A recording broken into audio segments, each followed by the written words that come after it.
stock market tool tonight.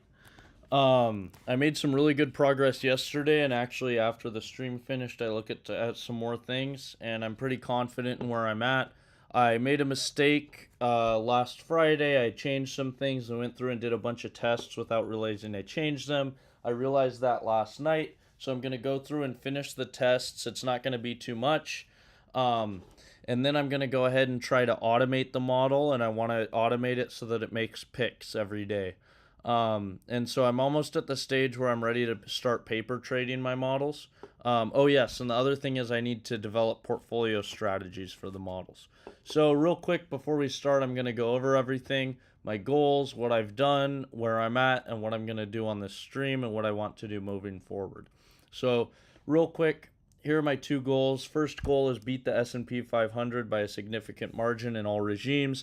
As you might know, we're heading into a recession, it seems like. And so I don't want to make a model and have it immediately lose money. If we are indeed headed into a recession, the paper trading I'm going to be doing over the next month will be a nice test of this. The second goal, so I'm writing all of this in Python code. I want to make the model for myself, but I'm also building a general code base that is usable for anyone. So the model I'm writing in only about 20 lines of code it takes to train the universe, define the universe, and make the whole model. And so with this, anyone, including you, is going to be able to write the code for themselves and make their own models, just like I'm doing here without having to start from scratch. So if you're interested in that, you should check out the GitHub here. You can download it. There's instructions for how to use it, getting it set up. And I'd really appreciate your feedback on this. If you use it, please star it, watch it, and follow me on GitHub. All those things really help me out. It helps raise my coding profile, helps me get jobs and freelance gigs. And so this is the outline for the model. So I have data, all data for all tickers that have been listed in the New York Stock Exchange going back to 2011. From that data, I'm isolating a stock universe, and so you don't want to train your model on all stocks. You want to filter out things that are just going to be random noise and things that will make your model worse. And so this means filtering out stuff like penny stocks and low volume stocks. And so once I have that, I'm going to feed it into the model. The model's going to train on this, and it should spit out good results. Like I said, I've got a really good model going, so I'll show that in a few minutes here. And the next step, which I'm going to be working on today, is incorporating this into a portfolio model. So we have a model which is working, but how do we interpret the results and make picks based on that? So that's what I'm going to be doing today. This is kind of the first version of this. If you're interested in a more detailed explanation, go to my previous streams. I'm not going to go into this too much. The key point here is I was able to get a model working, and I was able to get good portfolio strategy working on this. The problem is that the strategy was extremely fragile, and I need something a lot more robust. And so before I could go and I basically needed to do an exploration. It all comes back to the model. So my model wasn't good enough, and so I needed to iterate through a bunch of different features and targets and model strategies, model parameters, etc. To see how can I get a more robust model. And so before I could do that, I needed to clean up the code base. And so this is where I was at. I started this at the beginning of the year. This is where I was at the end of January. And I needed to reorganize the code base. So you can see here on the left the original structure. So I needed to write a new script every time I wanted to change how I'm getting the stock universe, change how I'm running the model, and change how I'm implementing the portfolio strategy. This quickly blew up into dozens of files. It was going to be 100 by the time I got to my current stage. It would have taken me way longer, would have been way more inefficient, but most importantly, it wouldn't have been usable for anyone else. So I cleaned it up. I already had clean data. I wrote some classes for filters, fed both of those into a stock universe. This is its own class too. It has logic for implementing it. It's really flexible, so you could define basically any universe you want. If there's a feature you want that doesn't exist, all you have to do is write in a new class for the feature, subclass of the filter class. That's really simple. I made feature and target classes, so that's what took me most of the time. I incorporated every feature that I could possibly want to implement feature and target based on the price data. And so this is without fundamental data. Um, uh, yeah, and then I made a class for the returns model. And so once I got here, I kind of iterated through and tried to see how can I get improvements. Um, and the next thing is to make a portfolio model and then implement some portfolio strategies on the model I have, which is really good. And from there, the next step is to start paper trading. I want to paper trade for a month to make sure that the models work. If the results are in accordance with the test that I'm getting for the model, then I'm going to go ahead and implement this with real money. So once I had all of this written, the first step was go through and just add every feature to the model and try to predict the returns. This was actually underperforming the last model that I showed, so I needed to look at things. The first most important thing I found was that the further out I'm looking in the future, the better the model performs. The reason for that is that if I'm trying to predict returns for this single day, so buy at market open and sell at market close, you're missing out on all the price action that happens when the market's closed. So after hours and pre-market trading, where only institutions are allowed to trade and not retail traders like me or you. Um, so that's one reason. The other reason is just that there's less noise. So the signal to noise ratio is really low, but the longer out you're predicting returns, the signal to noise ratio gets better. Um, uh, yeah, so I just looked at all sorts of things. The key here is that I arrived at this model, which was performing really well. Um, like I said, so I went through and did a bunch of analyses to try to improve this model. One of the most important things is I changed my metrics. So instead of looking at directional accuracy, I started looking at the information coefficient, the standard deviation of the information coefficient, the ratio of the information coefficient to information, and the t statistic. And so all of these are way better metrics. The information coefficient is basically giving you how good your returns are that you're going to get um, if you implement a strategy for this. And then the other metrics are showing how stable the model is. And so this model was getting, oh, sorry, not this model, but this model was getting above the threshold on every metric. So I knew I had something good. So I went through and tried to change a bunch of things, basically different methods of feature trimming. Nothing was working. Everything that I tried to add made the model actually perform worse. And so it turns out that while I was doing the first one of these, I changed some of the hyperparameters for the model. I changed one hyperparameter for the model in particular. And so this made it so that everything forward I did after this, I was actually doing on a different model. So I need to go through and redo this analysis. I started this yesterday, but I didn't finish. What I've been working on this week is a few things. So one, I tried incorporating fundamental features into the model. That's going to be a problem for me because the data that I'm using, like I said, the price data goes back to 2011, but my fundamental data only goes back to 2023. So basically I have a choice. I could either not incorporate fundamental data, or I could trim way down the data set that I'm training on. And so I chose the best thing to do is not incorporate the fundamental data for now, since my model's already hitting the metrics that I want. And having way more training data is going to make it perform better. I tried adding macro features like volatility index and treasury rates.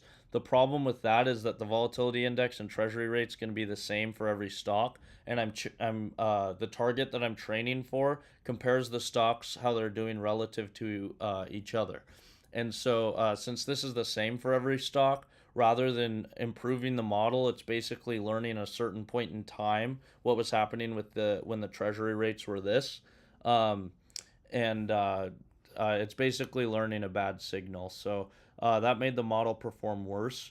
And so I realized that macro features aren't going to be useful for improving the model. Fundamental features would have been useful for improving the model, but like I said, the data doesn't look back that far.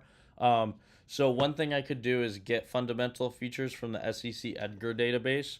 And that's something I'm going to work on. Speaking of that, what's today? Wednesday. So Monday night, I started getting sector information from the SEC Edgar database. The idea was, since sectors are different for every stock, that should improve the model. The problem is the script that I wrote, I was only getting the sector information for about half of the stocks in my data set. And so that kind of is a problem. Um, and it just wasn't going to be useful. So I'm not implementing that for now. In the future, I want to implement the sector information and also the fundamental features. And I wrote classes and everything for fundamental features. I wrote classes for the sector information, the volatility index, and also the interest rates. But like I said, since the way that my model's set up right now, the macro features aren't going to work. The good thing is the macro features are going to work for my uh, the portfolio model. So that is something I want to do. I want to feed the portfolio model the results of the output, and then also feed it the macro features, and then it should develop its own strategy for uh, allocating money in the portfolio. So real quick before I get started, I'm gonna put a comment in the stream. Hey Furpo, how are you? What are you up to tonight? What do you think about my model? Um, yeah, so let me put a comment in the chat real quick saying please subscribe, and then I'm gonna get down to business. And also before I start, I'm gonna put in some music. So, um, yeah, that's basically that. I had a job interview tonight, and these guys were morons.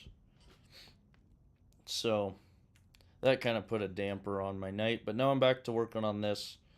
We're gonna make some good progress. And let's go. Let me find some music. If you're watching and you have any music suggestions, I'd appreciate it.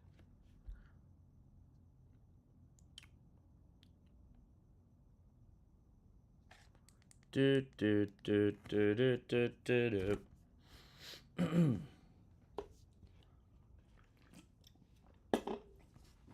All right. So, oh yeah. So, like I said, for going through and redoing the analysis, I found some really good stuff. So, initially, I was trying to see. So, I did a couple of feature analysis. First was just looking at correlated features. Then I was taking from the finding pairs of correlated features and dropping whichever one had a higher average correlation to the rest of the data set. This didn't work. I tried some other methods, neither of those worked. And then I went through and dropped every feature. So originally I was thinking, okay, no feature improves the model when I drop it. But then last night after the stream, I went through and dropped some of the features of the most highly correlated features. What was interesting in this, now remember, this isn't the good model. This is after I changed the hyperparameter, which adjusted the model slightly. And so log ATR and stochastic oscillator were outperforming the base model in terms of the information coefficient, but underperforming on the other statistics. And so I thought, since I didn't realize the model was different, I thought this meant that it was sacrificing stability to squeeze out some extra performance. But last night when I dropped these features again, I found that both of them improved the model. If I drop both, it's underperforming. So look here. So information coefficient 0.0219. Here it's 0.023, so a lot better. Standard deviation is slightly higher, but that doesn't matter so much. Information coefficient to information is slightly higher, both daily and annually. And the T statistic is slightly higher. But this is lower than if I just dropped the stochastic oscillator. And it's also lower than if I just dropped the log ATR. So my conclusion is I'm just going to drop the stochastic oscillator. If you see how the decile analysis performs, so this is just ranking it by basically getting the distribution of the predictions and then ranking them. And so the bottom 10, basically this should look like a staircase, which is exactly how it looks. You should get slightly better as you walk up here. You could see this is a little bit of a skewed distribution because the 60th the sixth decile, so 60th percentile, um, is kind of the median, and you see that's like right at 0. And then it looks fairly symmetric about this, so it's basically a normal distribution that's slightly skewed to the right. Um, so this is the model that I want to implement. I tried the block PCA reduction, and that didn't improve anything. I could try shadow feature reduction, but that's just going to drop features that are underperforming the shadow features, so random noise, the best shadow feature. But since I already found that dropping the stochastic oscillator improves it, nothing else here was really improving anything, so I'm going to go ahead with this model. And the other thing I was doing is I trained another model to look 22 days ahead. So I'm going to do that again really quick. So fixed model 2 with, I'll just say 20-day target. Another thing that would be interesting to look at is what is the best forward target to use.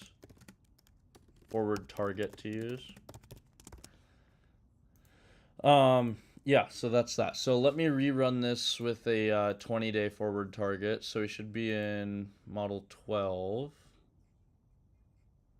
So yeah, you see here we have the stochastic oscillator removed. So this is not very efficient code, but you can see it ends line 791, starts line 707. So in under 100 lines of code, and really you could probably trim this down to 60 lines of code. Defining the universe is like a couple lines of code. So in well under 100 lines of code, you can define a universe and create a model and train your model and view the output, the results, evaluate your model basically in under 100 lines of code. So this is kind of the power of the repository that I've made. And so now I've saved this model here. So let's change this, and let's change the save name to be, instead of 5-day, it's going to be a 20-day. And let's run this again. So did I document it for the 5-day? Yes, I did. Okay. Okay, so now I'm running the model again. Hey, Furpo. Nice, you just started using Claude. Do you have the Claude Premium? Do you use it in what's it called, the terminal, or do you use like the web interface? Everyone keeps telling me I should use Claude, and that company I just interviewed with, they said, "Oh, do you use Claude?" I said, "No, I use Google AI Studio," and they say, "Oh, you should be using Claude," and I was like, I don't have enough money to pay for that. And they were like, he seemed to lose interest once I said I'm not paying for Claude. It's like, all right, man. All right, so right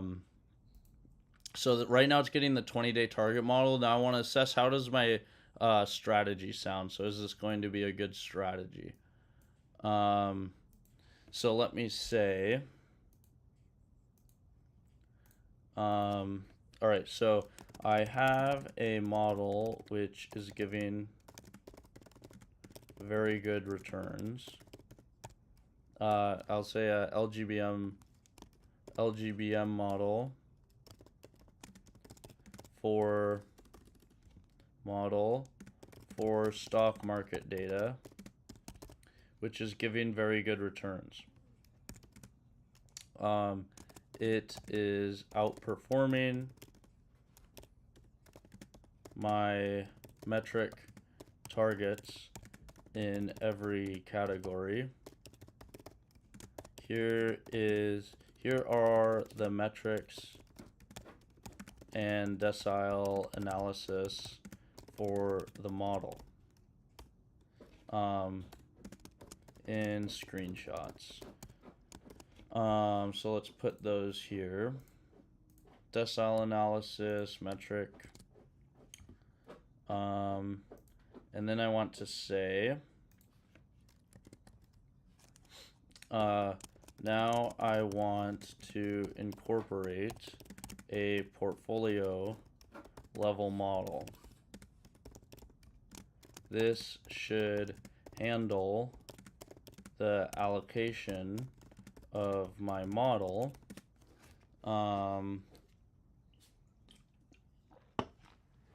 This should handle the allocation of model when I am using real money.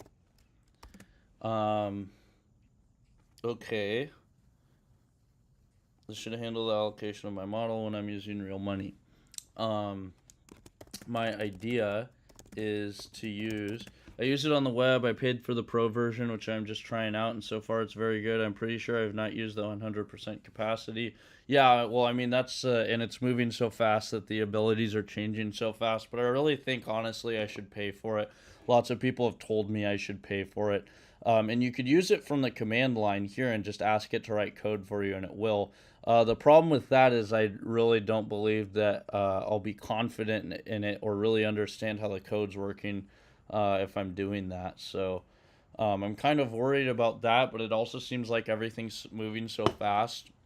Like that's where code is going, and as the models get better, they're not going to make mistakes. And so really, I need to be used to using it and be really comfortable with it.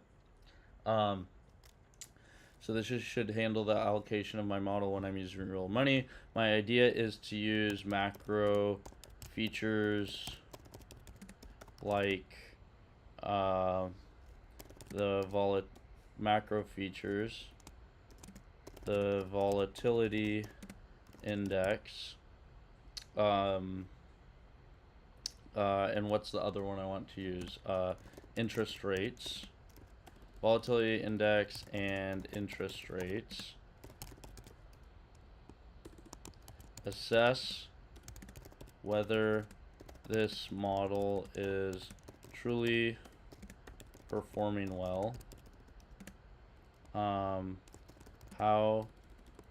me how to test for overfitting.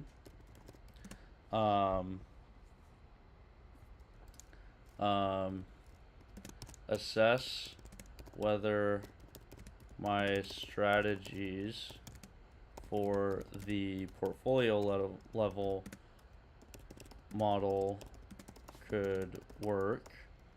And then I want to say for the portfolio level model, I want it to optimize for the highest Sharpe ratio over different time periods. I'll figure it out. You need everyone's eyes just to feel seen. Okay. So now I can say I want it to optimize for the highest Sharpe ratio over different time periods. Should I use a LGBM model, differential evolution algorithm, or something else to optimize the portfolio strategy? Oh, so the model just finished. So what I was just showing was the 5-day forward return model. This is the oh no, it broke again. Oh, because I clicked, somehow it thought I clicked save. But this is the results of the model, the feature importance. So I'm not too interested in that right now since I'm confident in features. This is the 30-day model results. So let's look at these things and see, does this outperform the 5-day model? Because that's the assumption I've been going with.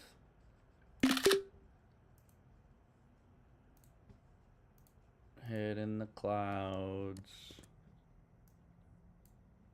Fall in love, I would already have you right under my arms. I used to ball on my tricks. I hope that you like this, but you probably won't. You think you're cooler than me. You got your kind of shades just to hide your face, and you wave them around like you're cooler than me, and you never say hey or remember my name. Alright, so this is a 5-day target.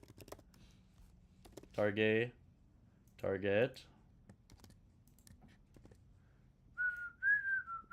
Alright, and this is a 30-day target. And then the results for the 30-day target. The plot looks like this. So this doesn't have the right skew. This actually looks like a oh no, it is still skewed. Well, now it's skewed to the left, but the high tail has a much higher tail at the right end. Much longer tail, that is. If we were to look at this as a normal distribution. So this looks good. Let's see how it performs. So IC on 5 days is 0.0219. Ooh, IC on 30 days is worse. Standard deviation on 30 days, though, is better. ICIR on 30 days, so information coefficient to information is better on 30 days than 5 days. Both daily and annually, and the T statistic is better on 30 days. Oh, but this is okay, so this is actually not what I want to compare it to. I want to compare it to this. So this 5-day target actually is going to be better. So is it even worth it looking at the 30-day target? So let's send this guy to the back. 2.14, 1.46. So actually the 5-day target is overperforming. This isn't a 30-day target though, is it? Yeah, 20-day target. So actually I'm gonna, earlier I was finding that the further I looked out, the better it performed, but if I'm using a 20-day target instead of a 5-day target, it actually is doing slightly worse. So I'm gonna hold off that, future target analysis for later, and now I'm just gonna focus on this 5-day model, which is performing really well. And just to double check, what if I try swing trading? So instead of doing a 5-day model, what if I'm just trying to do a 1-day model? Let's see how that performs.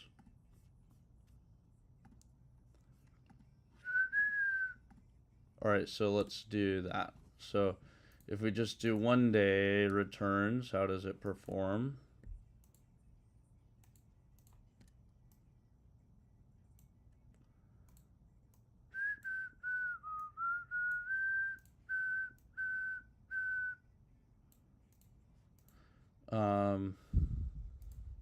Let's put here model 12 with 1-day future target. And so when I'm doing the predictions for the next day, I need to get all of the same features. So yeah, is this going to work? Let me look at you're using what? You're saying you're using Claude for individual stocks? I mean, that's gonna some other another viewer said that we've entered a different regime at the beginning of this year, and I think honestly it seems like that's from the proliferation of the AI coding tools. That's gonna make all traders so much better, and if you want to trade, you can't trade the old way anymore. Oh yeah, so let's see what the AI thinks about this. So now that your signal and reference images are loaded, the next immediate phase. Oh, that was earlier today.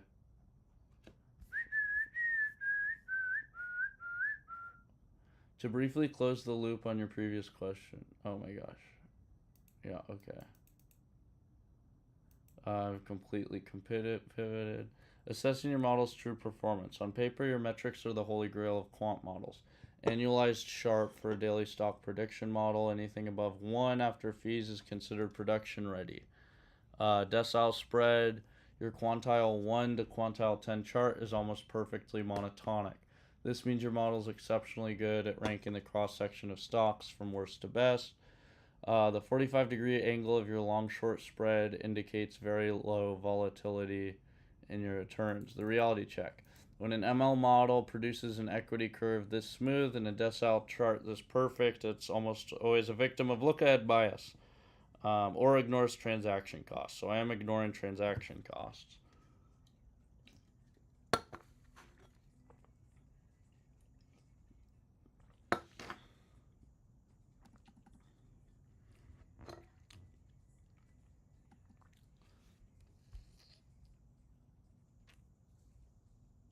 Standard K-fold CV is invalid for time series data. You must train on past data and test on future data. Furthermore, you must purge or embargo the data, meaning you drop a few days of data between your training set and testing sets, so rolling windows features don't leak future information. What percentage of progress would you say you have, and how much do you need to start using real money? I would say I'm about to start using real money. I mean, it's hard to say because that's further out. The idea is, one, get a good strategy that works on the data I have. Two, be confident in that strategy.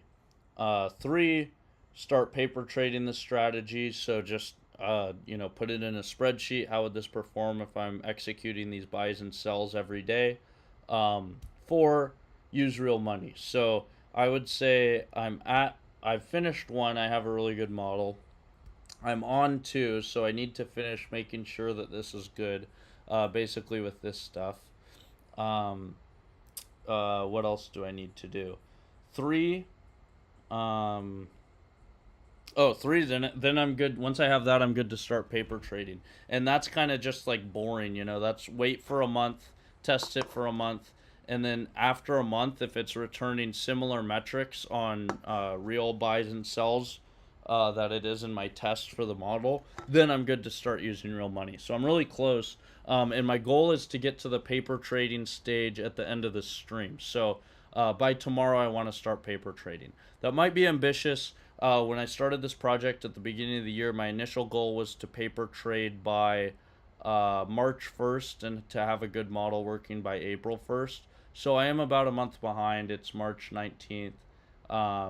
But if I'm only 19 days behind and I get it going tonight, then that's pretty good. So what percentage am I done? I mean, I've done the bulk of the work, and so even if I find something's wrong with this, I just need to tweak things and tune things. Uh,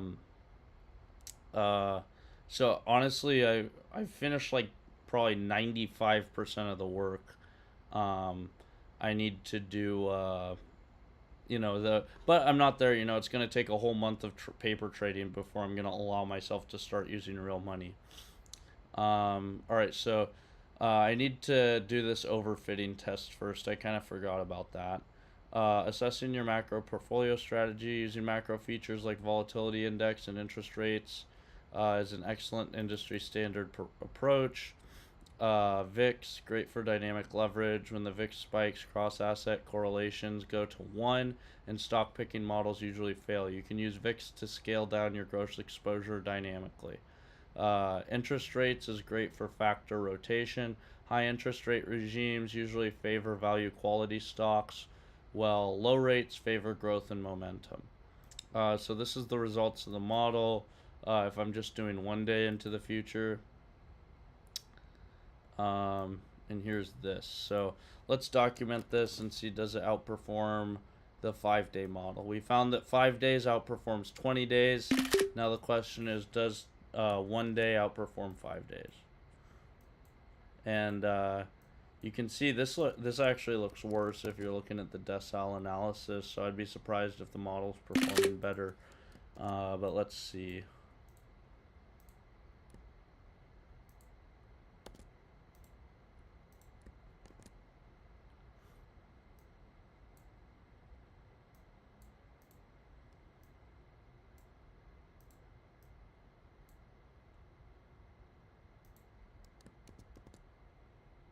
So 5-day target, 1-day target. So 1-day target, I see. So worse information coefficient, worse standard deviation, worse information coefficient to information, both daily and yearly, and worse T statistics. So yeah, this 5-day model is outperforming 1 day, and it's also outperforming 20 days. It'll also have way less slippage than 1 day. And so now I need to look at what optimizer do you use? Yeah, so don't use LGBM. Convex optimization, and if your model outputs expected returns and you can calculate the covariance matrix of your stocks. Use standard mean variance optimization. Whoa, Pi Portfolio Opt. I didn't know that was a thing. Differential evolution. If your allocation strategy has complex nonlinear rules,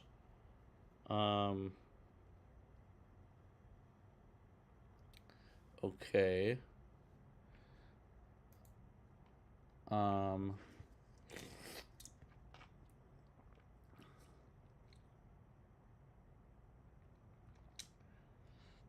Okay, so there's 6 people watching, so I'll take this chance to say, please subscribe. Please go to the GitHub. You could get the code that I'm using to do this yourself and train your own models.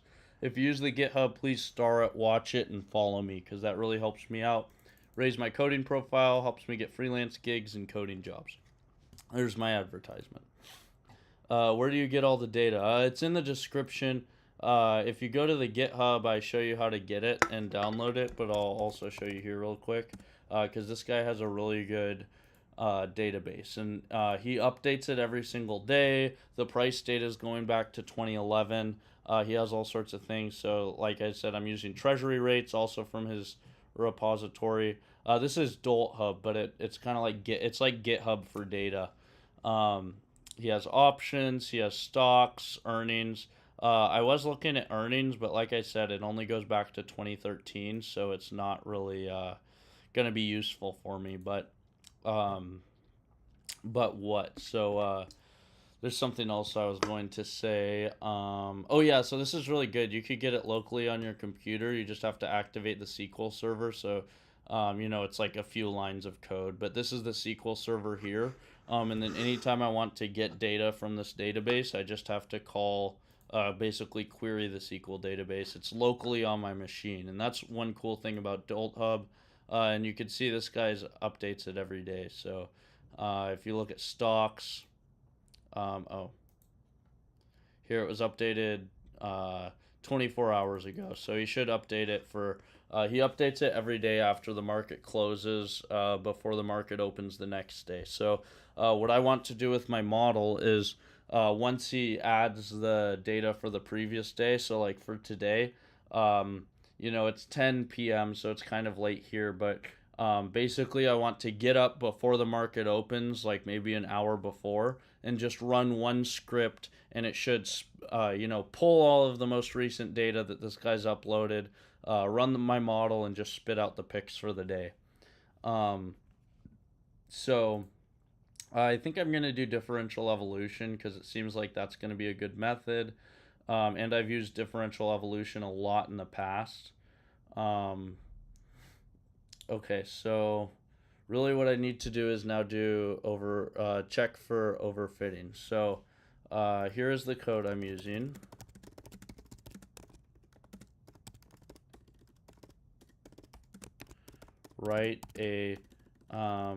I'm using, I've pasted, okay, in the attached files, I've pasted the code for my model below. What else do I need? Do I need to do anything else? No, not really. Write me a script which will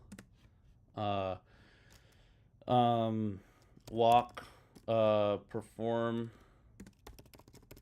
the overfitting analysis. So I want to do purge, walk forward, transaction cost,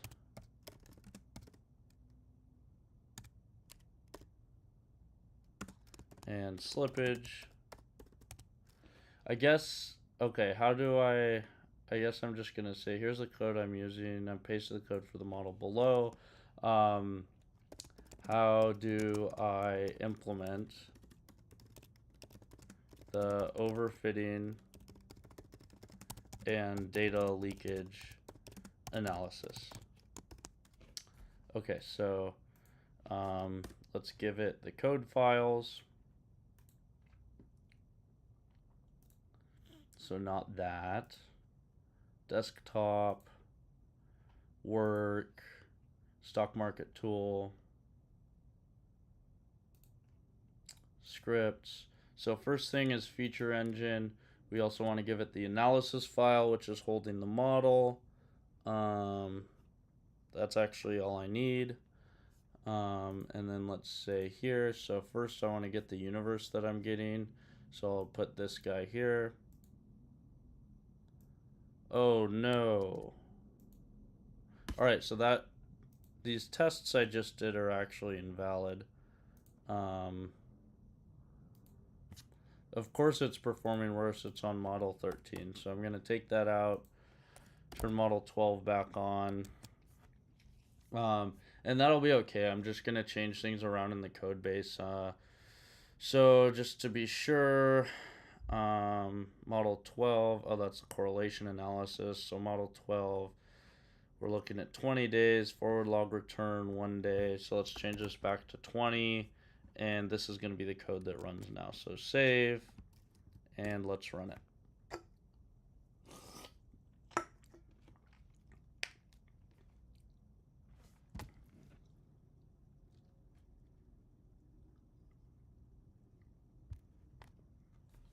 Okay. So what do I want to do now? Is my next question. So, yeah, I want to implement this. So how do I implement overfitting and data leakage analysis? And then I'll ask it more about the differential evolution model later. Because differential evolution, I really like.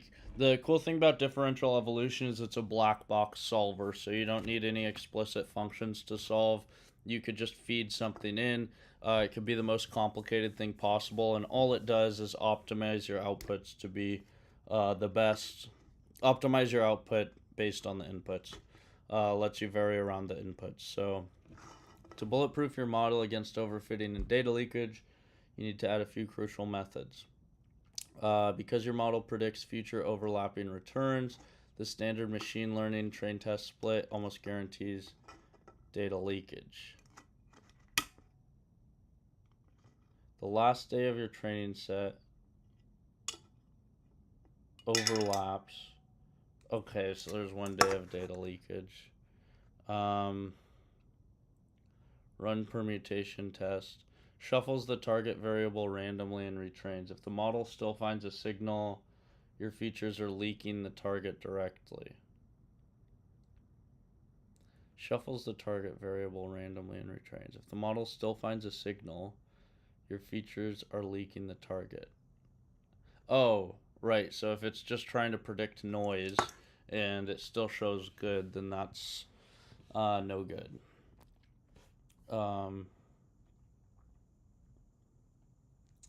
Evaluate with transaction costs. Recalculates the long-short spread.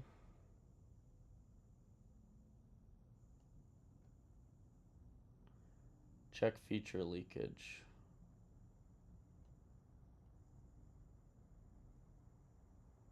Okay, so I'm just going to add these and then run the test. So on the 5-day return model. So let's go back to the code.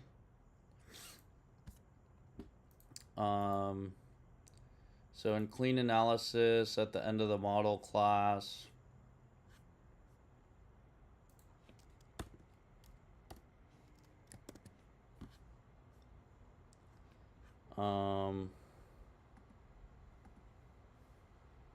so now I want to run those tests. So let's switch this back to 5 days. Don't want to save it anymore. I guess, who cares if it's saving. Model 12, 5-day. Evaluate quantile spread. And then not only do I want to do that, evaluate quantile spread. Now I want to run permutation a test. So I'll say new test on, what's today, 3/18. Okay, so now I'm going to say model.run permutation test. Let me save this. Make sure it's saved. Good, it wasn't saved. So model.run permutation test. So okay, permutation test should show bad results. If the results are still good, we have a problem with data leakage. Next, I'm going to evaluate with transaction costs.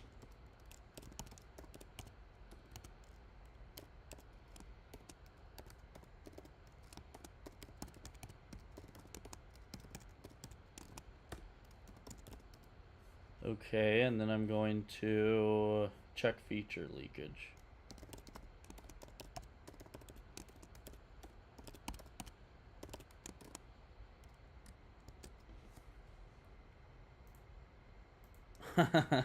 the when in my interview today, the guy's like, I'm concerned that you haven't used Claude from the command line. And I was like, he was like, we want to give you the next interview, but it involves a test, and I'm concerned that you haven't used Claude for the command line. I was like, all right, well, up to you, man.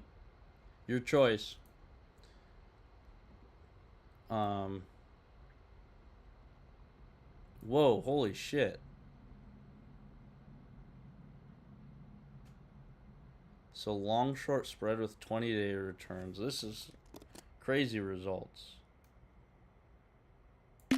Alright, so let's go back to the PowerPoint. So I was wrong. The 20-day target, I was running the wrong model.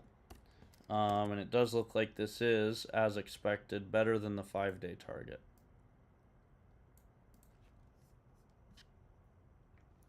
So the slippage and fees should change how the model's working. I'm curious if you're currently investing. Yes, I am, but I'm just investing the traditional method. Basically, I pay a lot of attention to the news and I try to figure out what's going to happen. But this year is my best year ever investing. So I'm up. I think I'm up 40% on the year. I forget because it keeps changing. But I started the year investing in silver. I bought it at $65 on December 30th. And then I sold it at like $76. Oh no, it was at like $84 when I sold it. So I made a really good profit on silver. Then the next thing I did was so if you know anything about Bitcoin, Bitcoin goes through regular cycles. Hey Goya, I think does not matter if you use CLI or tool as long as you get the work done. Well, that's what I was saying. That's what I think. But I think the command line interface is a lot faster. But it's also like the principle of paying $100 per month for Claude seemed crazy to me. But whatever. Um, it's all good. Um, what was the other thing? Oh yeah, I had a really good So Bitcoin. If you know anything about Bitcoin, it goes through regular 4-year cycles. So I bought a put on Bitcoin on I think it was January 21st, maybe it was January 20th. And Bitcoin was $91,000 at the time, and then I sold my put at I sold it at the beginning of this month. So Bitcoin spiked when the Iran war started. And if you know anything about Bitcoin, the whole thesis is it's money that you can trade between borders, but that no nation can control. And it's not fiat. So there's not infinite new ones that can be printed based on some powerful entities, centralized entities, wishes. It's controlled by a protocol, and the protocol doesn't change. Or the protocol changes, but the important things don't change. So there's never going to be more than 24 million Bitcoin, which is cool. What's the point of that? There's never going to be more than 24. Oh yeah. So anyway, it's going through cycles, but then at the beginning of this month, the Iran war started and Bitcoin spiked. And at the end of the day, I'm not going to hold my. I chose not to hold my put on Bitcoin because I believe in Bitcoin and I'm not going to bet against it. Well, the thesis is proven right. So I sold that, but that was a huge profit because I bought the put at $91,000, sold it at $72,000. And then currently and this whole year I've been trying to buy up shares of Pfizer. So I think Pfizer's really undervalued. Compared to the other pharma stocks, and it's also had like unbelievable negative press coverage. And so I think you kind of put those two things together. It also pays 6% dividends, which is going to be pretty. It's something that you want if the market's going to crash. Or really, you don't want anything, but if you're holding something, it may as well be a high dividend stock that's undervalued. Um, and oh yeah, and then last week, a little over a week ago, last Tuesday, not yesterday, but a week before yesterday, I bought U.S. oil. So basically, if you're paying attention to the Iran war, um, uh, what are the moves in the Iran war? The U.S. is stuck. There's no way out of it. Iran's not going to cave unless they get what they want, which is us leaving our bases in the region. They have enough missiles and drones to go for a really long time. They're not going to open the Strait of Hormuz. The only moves the U.S. really has is bombing oil facilities.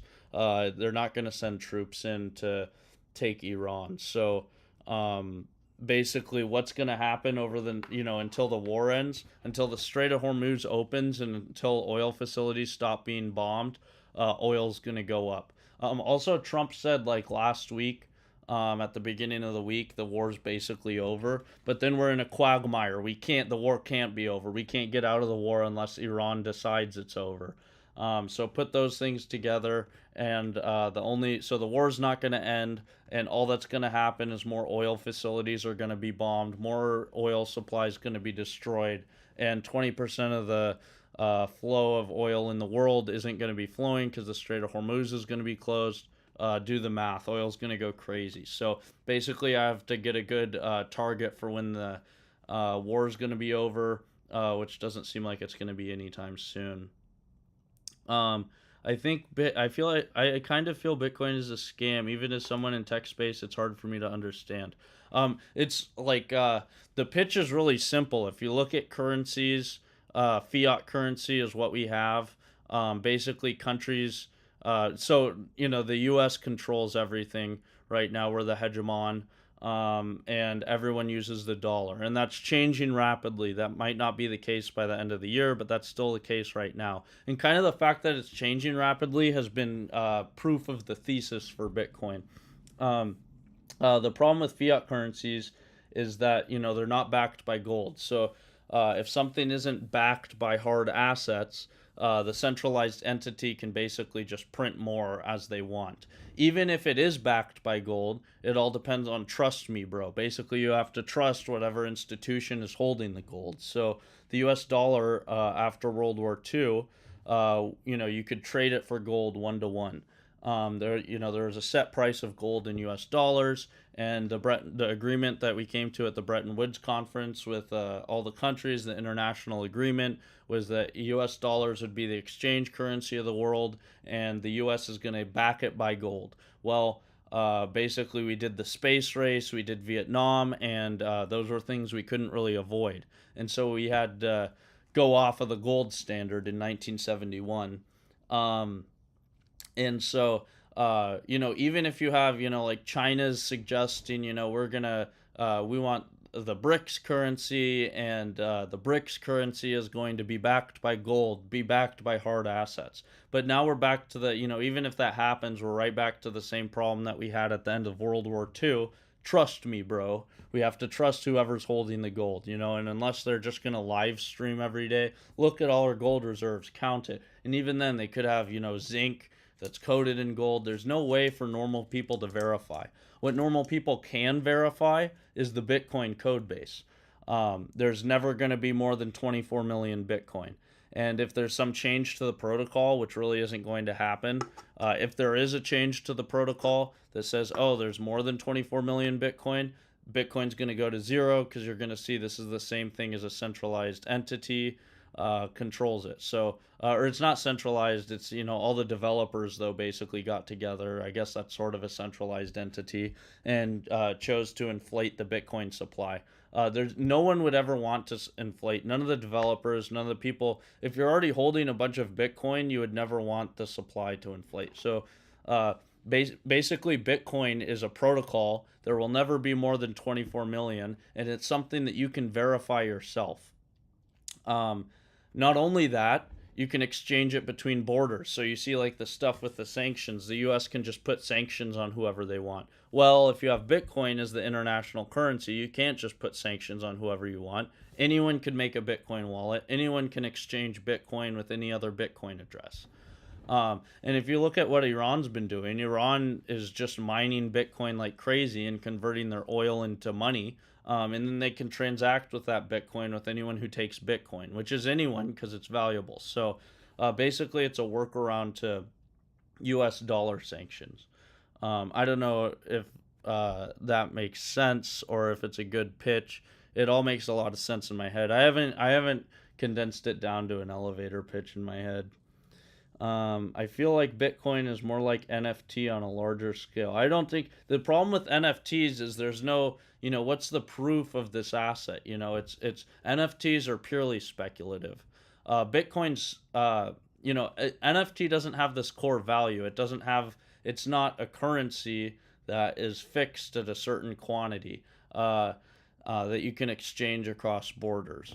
NFT is right back to that same problem of trust me, bro, or just basically the market. NFTs are like what's it called? The tulip craze in the Dutch stock market, the first big market crash ever. Um, ETH has a better use case. Well, I don't know. The whole pitch for ETH is that you can build apps using ETH. That's cool. But it depends how much the apps matter. The other thing about ETH is proof of stake other than proof of work. But all that means is that it's more energy efficient. Uh, yeah, but so proof of work basically you earn interest, you make Bitcoin with proof of work by basically computing power, and the computers are easy to buy. So it's basically you convert energy into Bitcoin is basically Bitcoin mining. ETH mining is you convert ETH into more ETH. So if you hold a bunch of ETH, you can get a good interest rate on it. They're kind of different. I don't have too much of an opinion on it. The thing I don't like about ETH is that they have the Ethereum Foundation is controlling ETH. Well, that's a centralized entity. Bitcoin is decentralized. It's a code base that's updated by developers all over the world. So I don't know. I kind of like Bitcoin now. And since I've been into crypto, all the Bitcoin maximalists have been saying, Bitcoin is the truth. Bitcoin's the one. And you just see the performance I've seen over the last 5 or 6 years is Bitcoin's, the one that seems like it has true value. All the other cryptos you're kind of betting on, some other thing. Bitcoin is simple. That's why I like it. But blah, blah, blah about Bitcoin. Time to get back to this coding. So, I forgot oh yeah, so this is oh yeah, 20-day target. So, did I put this in 0.12? Okay, so this is worse still. But here you see the 20-day target is better. Did I change the save name of the model? Model 12. So 5-day target. What?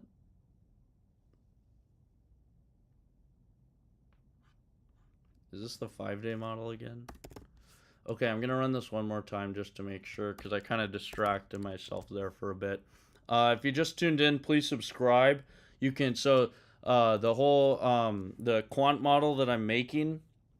I've made it for myself here, but I also made this whole code base you can get on GitHub. So the GitHub link is in the description. Go check out the GitHub. Star it, watch it, follow me on GitHub. All those things help me a lot. And then you can build your own models. So this whole model I'm doing that has proven to be really good. If you look at this, so this is starting on line 707. You see I did this list really inefficiently, and it's ending on line 795. So in under 100 lines of code, you can train a universe, you can create a model, you can train the model and test the model. It's very simple. All you have to do is change around the features and targets that you want. Thanks, Goyat. That helps me out. I appreciate it. Okay, I need to put this in. So I forgot, this is the 20-day target. I switched it back to that 5-day stuff. Because I want to run those tests for the overfitting.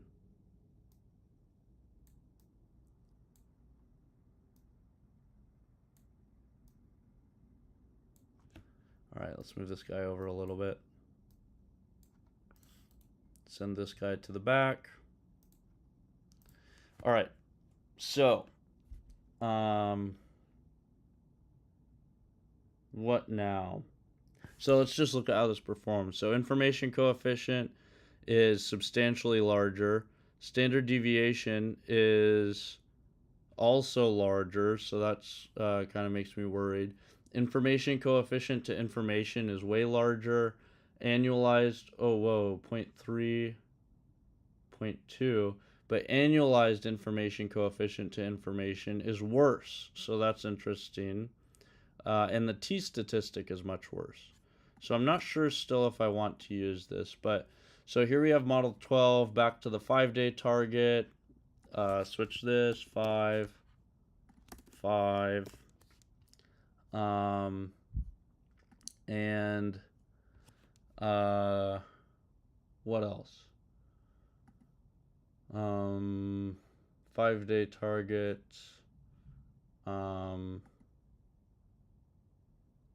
Anything else? Oh yeah, and I'm doing the checks for the overfitting. So let's see how these overfitting checks perform. Run it. Okay, so now I'm going to make a new script here. And it's going to go in the Explorers. So before so here's my process, is I'm kind of just coding stuff, put it in a script, like I showed before in the beginning of the stream. In the first iteration, this was really bad because I needed to write a new script every time I changed the universe, every time I changed the model, and every time I changed the portfolio strategy. And so I had to clean it up. And that's kind of my process. So start by writing scripts. That's inefficient, but I can find something that works. Once I find something that works, I put it into a framework. So before I really build up the portfolio class, I need to get something that works.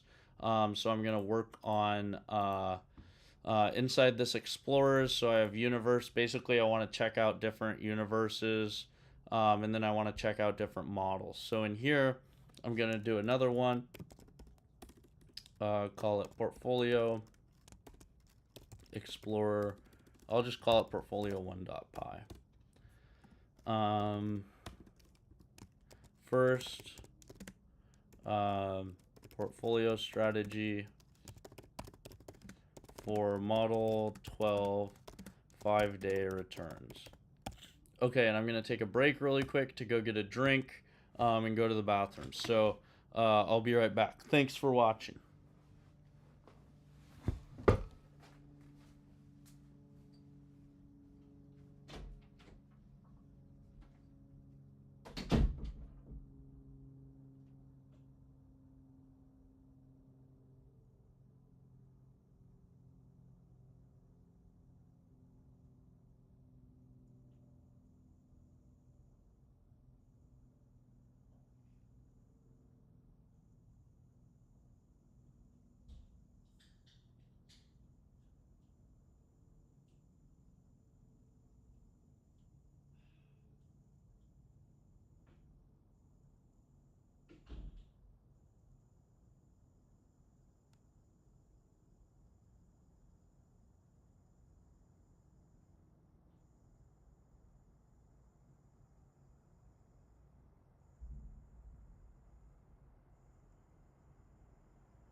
Anyway, so the silver play I had was great.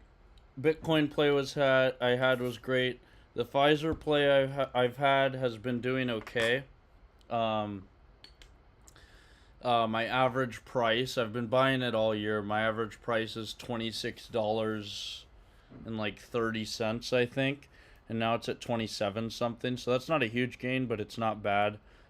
Every day, and then the oil play has been doing really great. So for the oil play, the real dangerous thing is I have to figure out, how do I end it? And as far as I can see right now, I can't wrap my head around a way that the war could end. It would take something absolutely crazy. So, can you explain a bit more on what you're building? I know you said quant model. Like, what are you feeding to the model? Price information. So the data set I have, the link's in the description. It's also in the GitHub. Um, Basically, it goes back to 2011. So 2011 through today, I have the open, high, low, and close of every asset that's been listed on the New York Stock Exchange.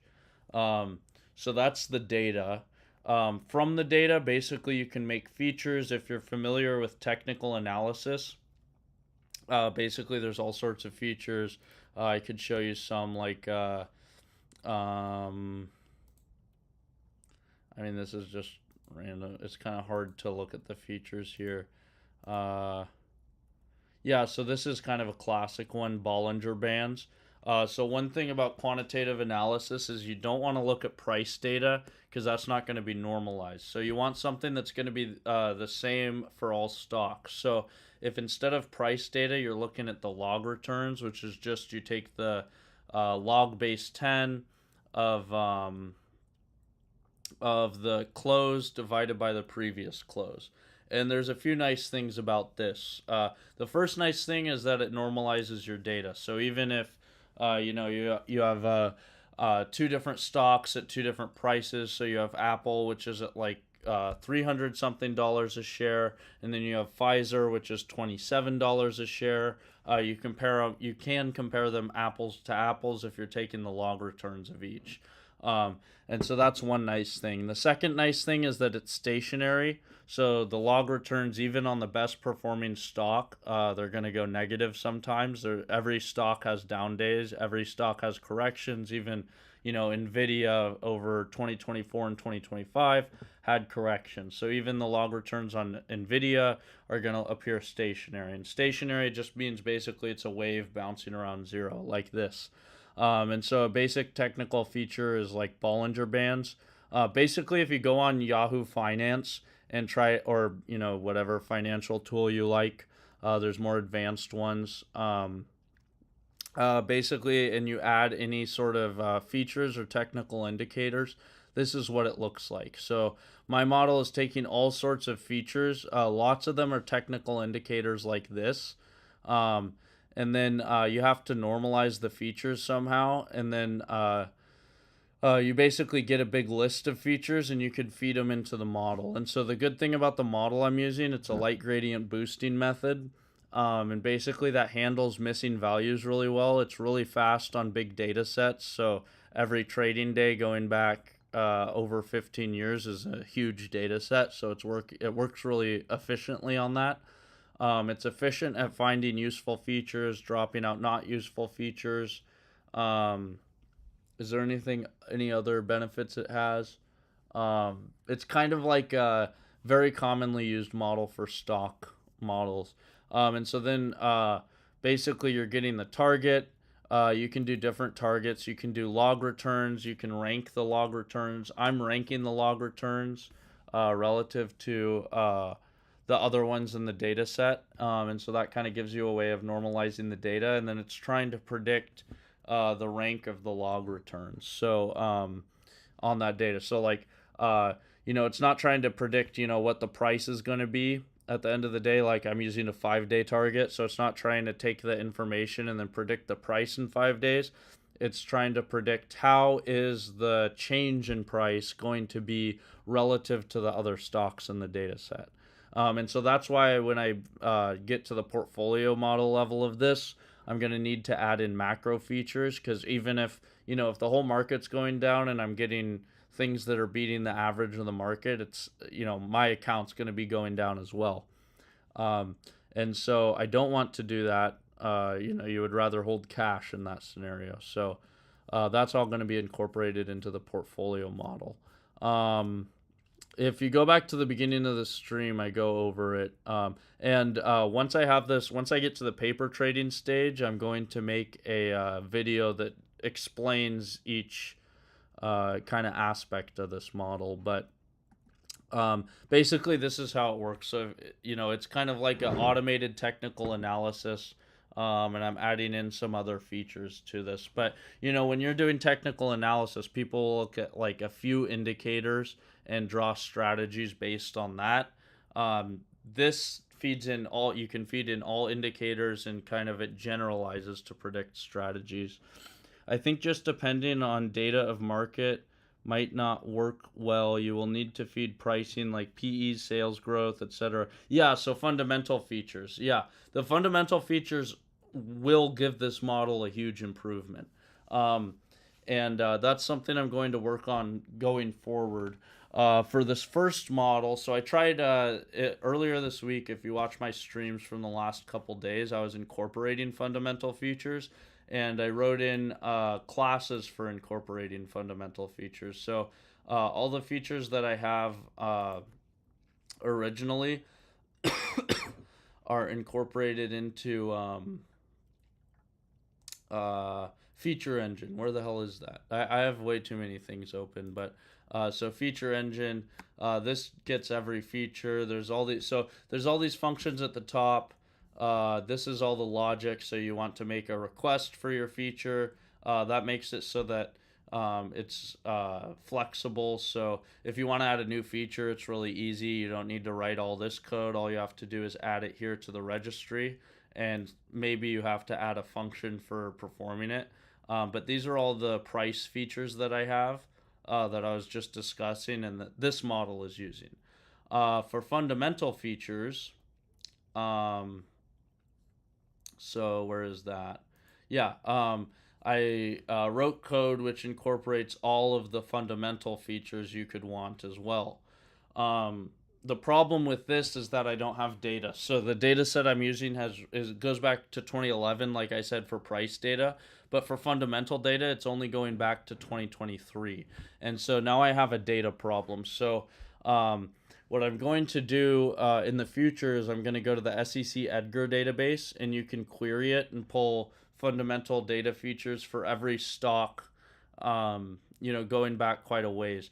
The problem is, so if you do it for currently listed stocks, it's really easy to get the fundamental data. For stocks that used to be listed and then dropped out of the New York Stock Exchange, they aren't listed anymore. That you can still get from the SEC Edgar database, but it's more difficult. You need more tricks. So that's a much more complicated process, getting that data. So if I don't do that, if I'm not getting tickers that dropped out, I'm going to have a survivorship bias, right? So if I'm only getting, if I remove all stocks over the last 15 years, which have been removed from the stock market, suddenly this is a biased model. It's like if you looked into the future 15 years from now and saw all stocks that got removed and then dropped them out of the current data set, obviously, if you knew the future, you could be a better trader. But you can't know the future. So that's my data problem is I need fundamental features. That's going to improve the model. The data I'm using only has fundamental features going back to 2023. And I know how to get the features going back to 2011. I need to incorporate that into my database. But that's going to take a while. So that probably will take like maybe a week, since, I work on this after work. I don't have that much time to work on this. So that'll probably take like a week or two. And for the sake of really, I want to get a model going, and I want to start paper trading something. So just for the sake of me, and just to look at what's interesting, once I start paper trading, hey, Sir Night Night, how are you doing? Sir Night Night's my top viewer.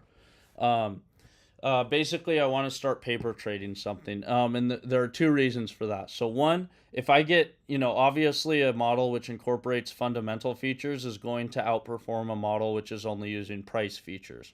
And I think it will outperform it by a significant margin. However, I already have a model which is hitting the values I want on every single metric.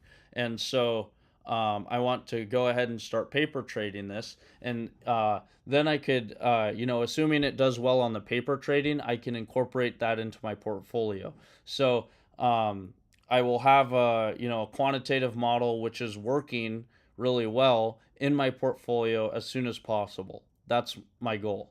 Um, and also for the sake of YouTube streaming, really that will make a lot more interesting streams. If I'm doing these streams where I'm working on code, going through this analysis, going through the PowerPoint, adding things, deleting things, adjusting things, changing things, that's interesting.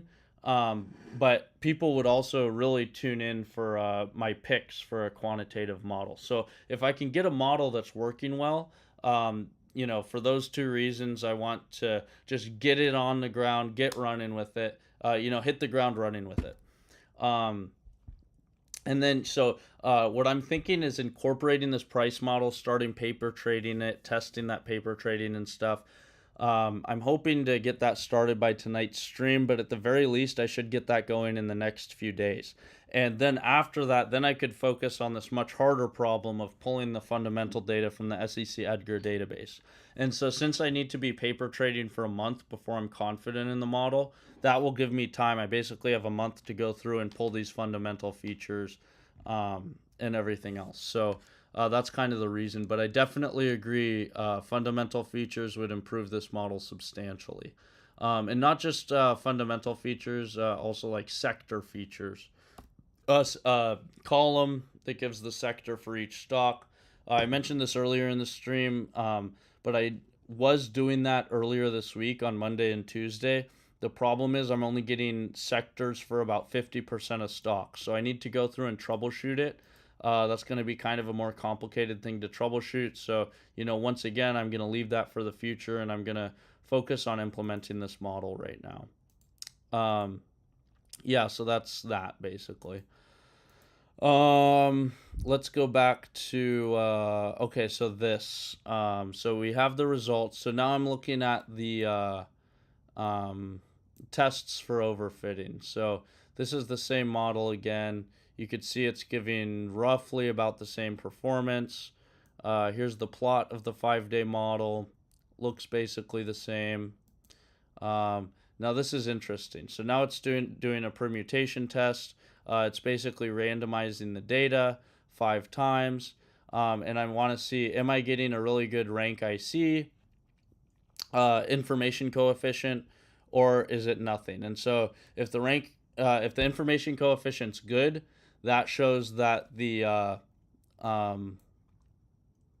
the information coefficient's still good on random data, then there's some data leakage. It's knowing what to predict. The fact that and so if it's performing bad, then I know that there's no data leakage. And you can see here that it's performing bad. So this basically passes the first test. I could be confident there's no data leakage by this metric. Then if I look at the transaction cost, so I wasn't accounting for transaction costs. So the next question is, I was getting a really good Sharpe ratio. Am I still getting a really good Sharpe ratio if I account for transaction costs? And you can see that I am 1.75 for the forward Sharpe. Here 1.75, so it's basically the same, or it is the same. So maybe I was already accounting for the data leakage in the projected forward Sharpe. Yeah, so it passed these tests. There was a third test, but it's not saying anything for this test. So let's see. So we're saying feature importance sanity check. For each feature and each importance, if the importance is above 0.25, print warning, look ahead bias. And you can see it didn't print anything, so it didn't catch any warnings. Okay, final step is purge cross-validation. So that's the next step I want to take for verifying the strategy. So verifying that there's not it's not overfitting.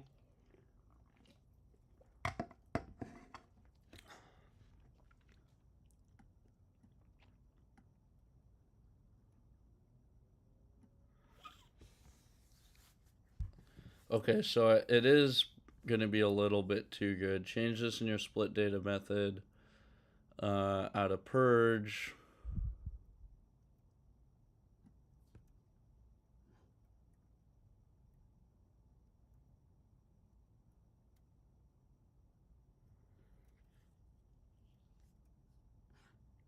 Okay, so let's redefine the test df, val df, and train df.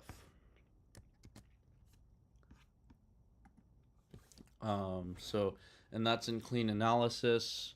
Before I add that, let me go in and say that I added the new tests. So here we can say, so the changes to clean analysis, we can say,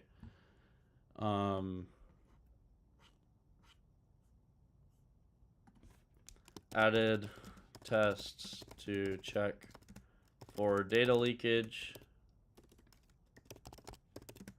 and evaluate with transaction costs.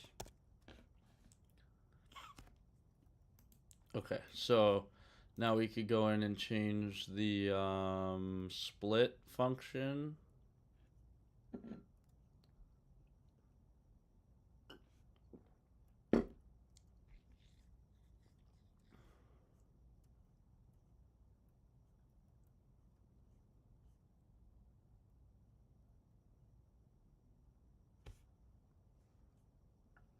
Oh man, I feel like I gotta crack my neck and it's not cracking. Split data. So before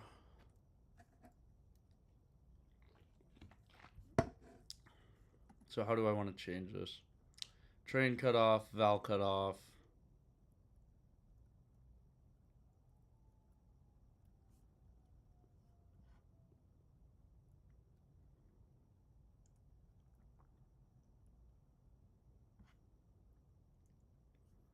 Test cutoff. So I'm gonna add this right after the cutoffs are defined.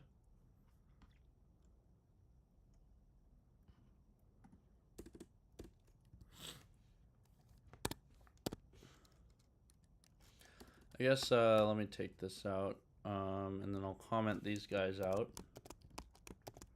And I'm going to put a comment in and say old, not purging the data. So this isn't going to change it too much. It will make it slightly worse, but I'm not even sure if that's going to be noticeable.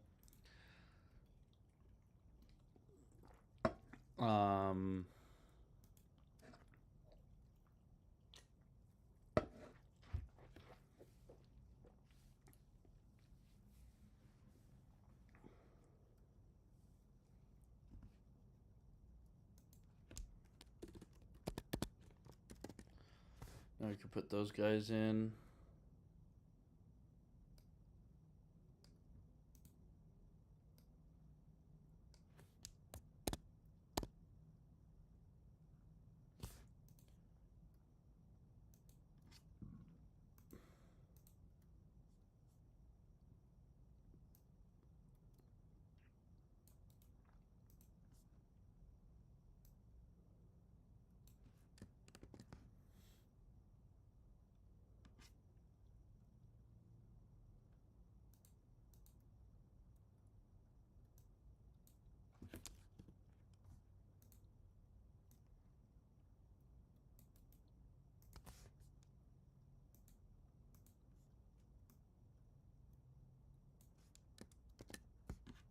There we go.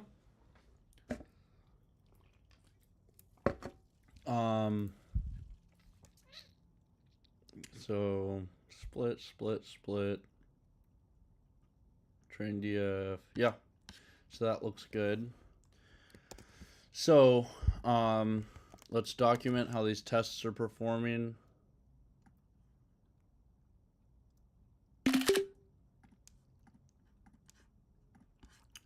So let's say, get rid of that. Let's put a slide here. So I'll say data leakage.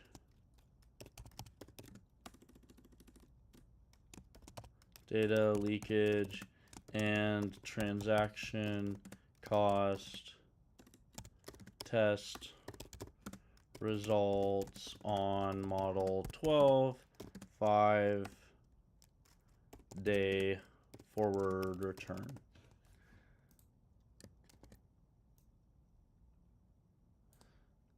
Get rid of that.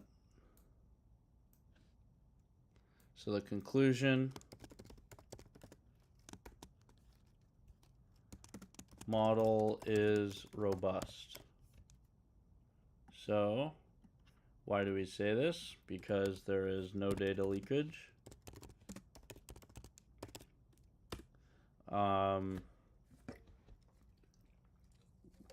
And Sharpe ratio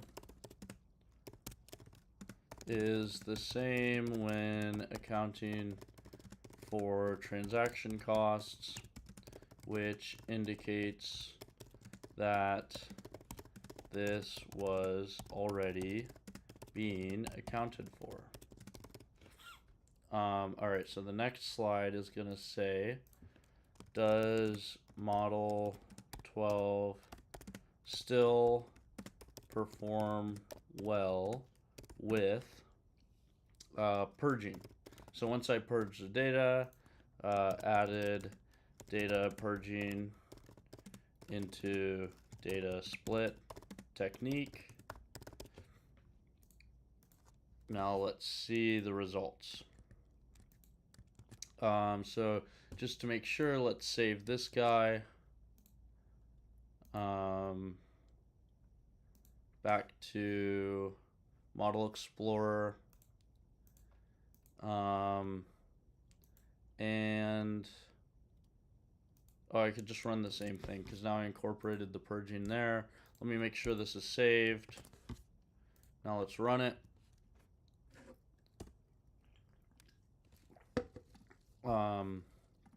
Okay, and then we could put in here model 12 with 1-day future target. So these are the 5-day target results.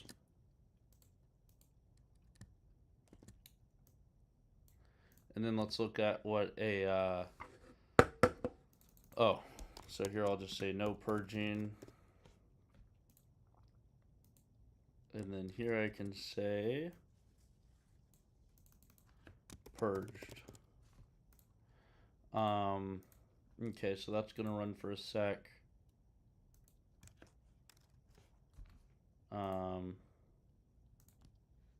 Oops. Let's go up here, see if I could get that back, or is it printed too much crap? Yeah, okay, whatever.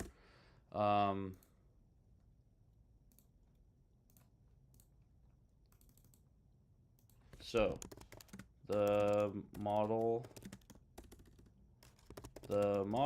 passed all tests for data leakage, and the portfolio Sharpe results were the same. Can I now be confident in this model?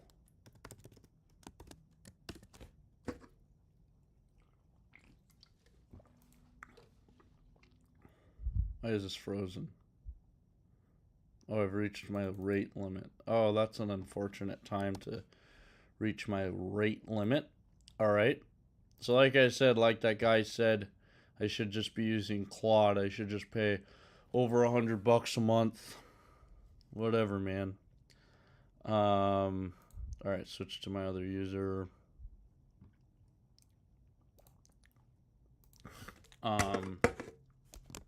My model is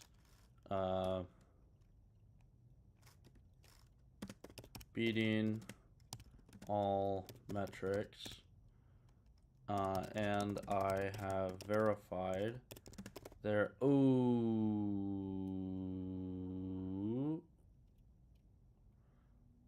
I purged the data. There is no data leakage. I have also tested incorporated transaction costs. Model has no attribute targets. Did you mean target? You gotta be kidding me, man. Doesn't it look at the code?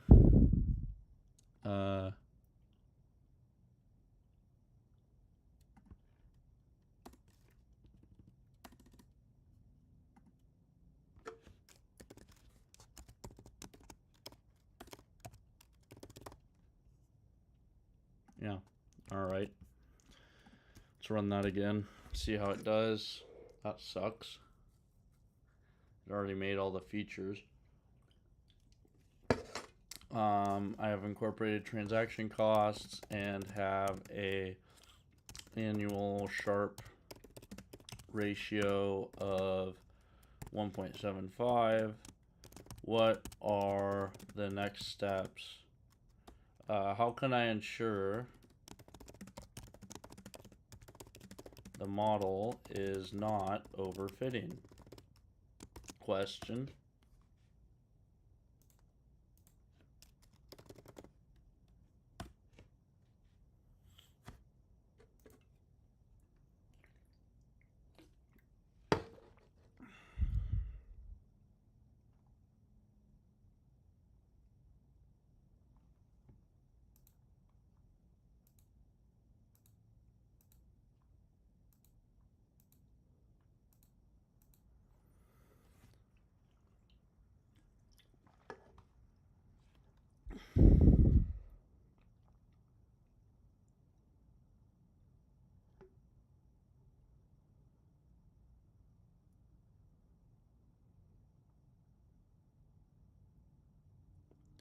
Adjust for multiple testing. The most common way to overfit a trading strategy is through multiple testing. If you tested 100 different features, time frames, or hyperparameters before arriving at the model that yields a 1.75 Sharp, your Sharp ratio is statistically inflated.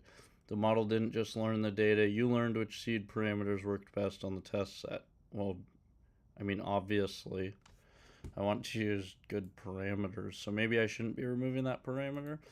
The fix, to calculate the deflated Sharp ratio or probabilistic Sharp ratio.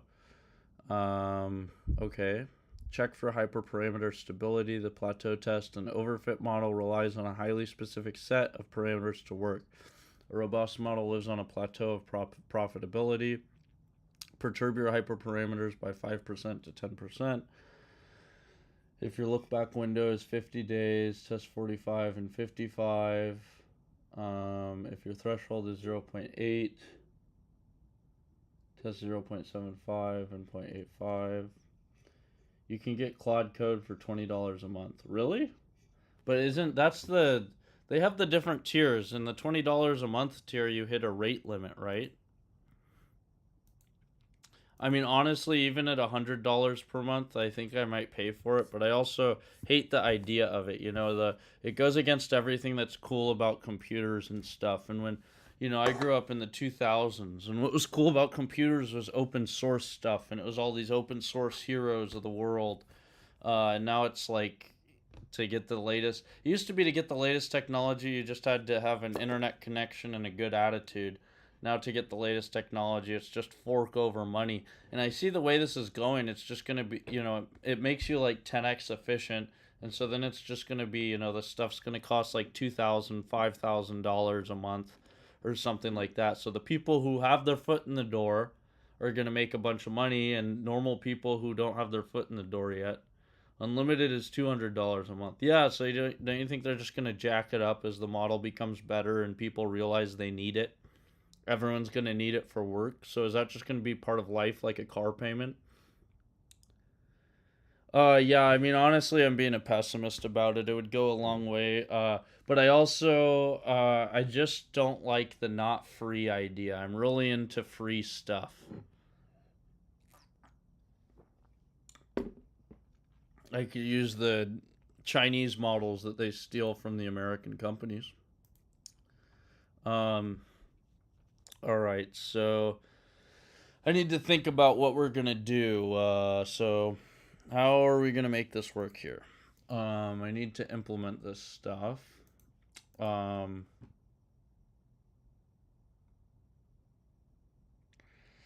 these are a lot of things I need to do to test the model. Forward paper trading. Yes, that is where I want to get. So I guess if I could do these 6, I'll be ready for paper trading. So let's call this here final tests for model robustness. Plus, you've already put together so much code, you wouldn't need much. Yeah, well, that's yeah, I don't know. You're kind of convincing me here. I know. Honestly, I should just use it. Do you have the $20 per month plan? Then I'm assuming. Do you ever hit the rate limit? I would just feel stupid if I was paying for it and then couldn't use it because I hit a rate limit.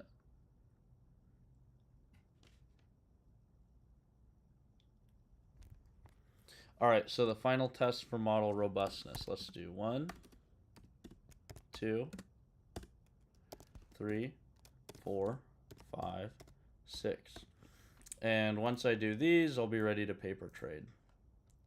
So adjust for multiple testing, most common way to overfit. Okay. Return deflated sharp. So this is going to be easy, or probabilistic sharp ratio.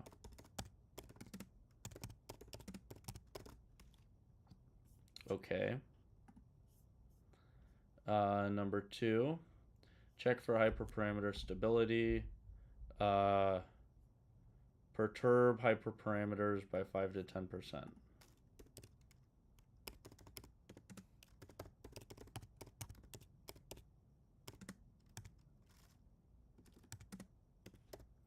I'm not a coder. I use the max plan, but I'm an AI enthusiast, I think. Just not in the way I think they are typically described. Well, yeah, I mean, you're an effective AI guy. Most people are morons.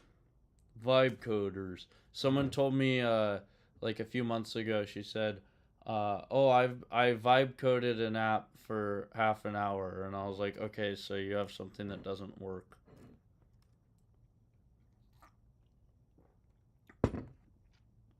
I say Codex is better. You can use normal Chat GPT and Codex, but I haven't trusted Codex because Chat GPT sucks for coding. Primarily because I'm in a labor anarchist. Wait, what's that mean? I'm in a labor anarchist right now? Or are you saying you are a labor anarchist right now? I think the labor movement in the U.S. needs some momentum, and I want everyone to get a livable wage. I mean, this is such a big problem because it's like obviously the AI is going to model, you know, accelerate everything. The wealth gap is going to become ridiculous, and it really will become the have and have nots. And if you don't have money, you're fucked. Um, well, I don't know. I guess I'm a hopeless optimist. I always think it's going to improve things. But then how do you get everyone to get a livable wage? It's like the problem of every industrial revolution. The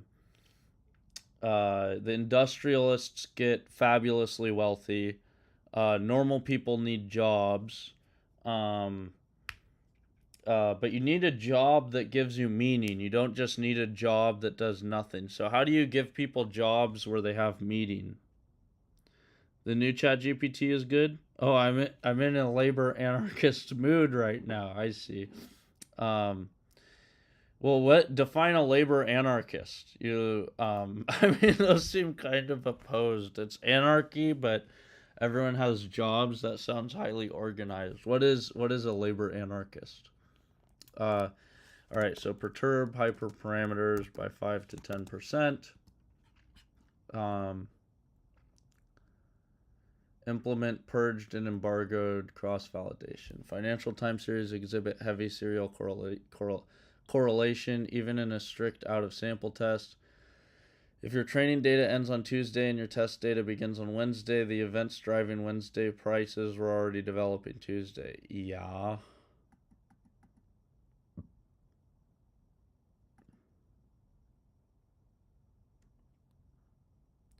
I don't understand that. Removing training data points that overlap temporally with the data set, with the test set. If your training data ends on Tuesday and your test data begins on Wednesday, the events driving Wednesday's prices were already developing on Tuesday. Yeah, obviously. I don't know why that would be a problem. That, every day I'll have the data from the previous day. That's how the model will work in real time. Co-ops. Co-ops are cool. I like co-ops. Do you know Winco? Is Winco a co-op? Is when it's in what is a co-op? I guess Winco isn't a co-op. Winco's employee owned, but Winco's like my favorite grocery store. They don't have them here in Southern California though. They're in Washington at least. The first ownership of any company should be its workers. Yes, I completely agree with that. I think it should honestly like work like Bitcoin, and then people will be invested in the companies. There's always going to be stuff like supermarkets. I'm using Codex at the moment. GitHub Copilot though sucks, doesn't it? Claude is really good, so it's outperforming Claude, which might be different from Claude Code, but I feel OpenAI is better as you have ChatGPT for good research. Yeah, I wonder, do you know if they have a free trial? I should try out the different ones. Codex. I'll pull that up here. And then I'll remember to go to it. Okay, so I'm trying to figure out, why does purging the data matter? I can't figure that out, but for 3 I can at least try embargo, train, val, and test data. Train / val and test data.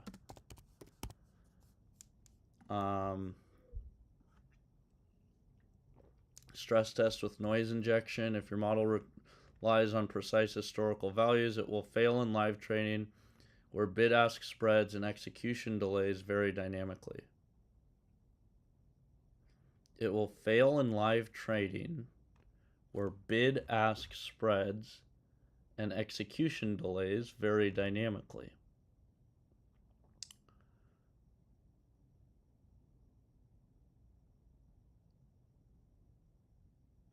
Add a randomized plus or minus 1 to 3 basis points. I forget what a basis point is. It's 0.1%?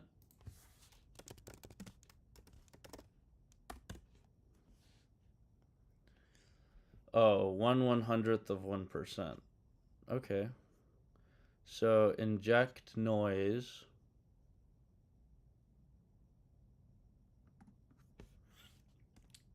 So number 4.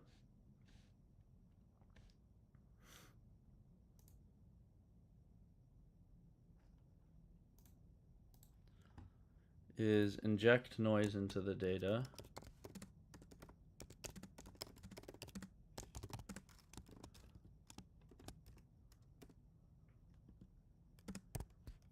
Plus or minus 1 to 3 basis points.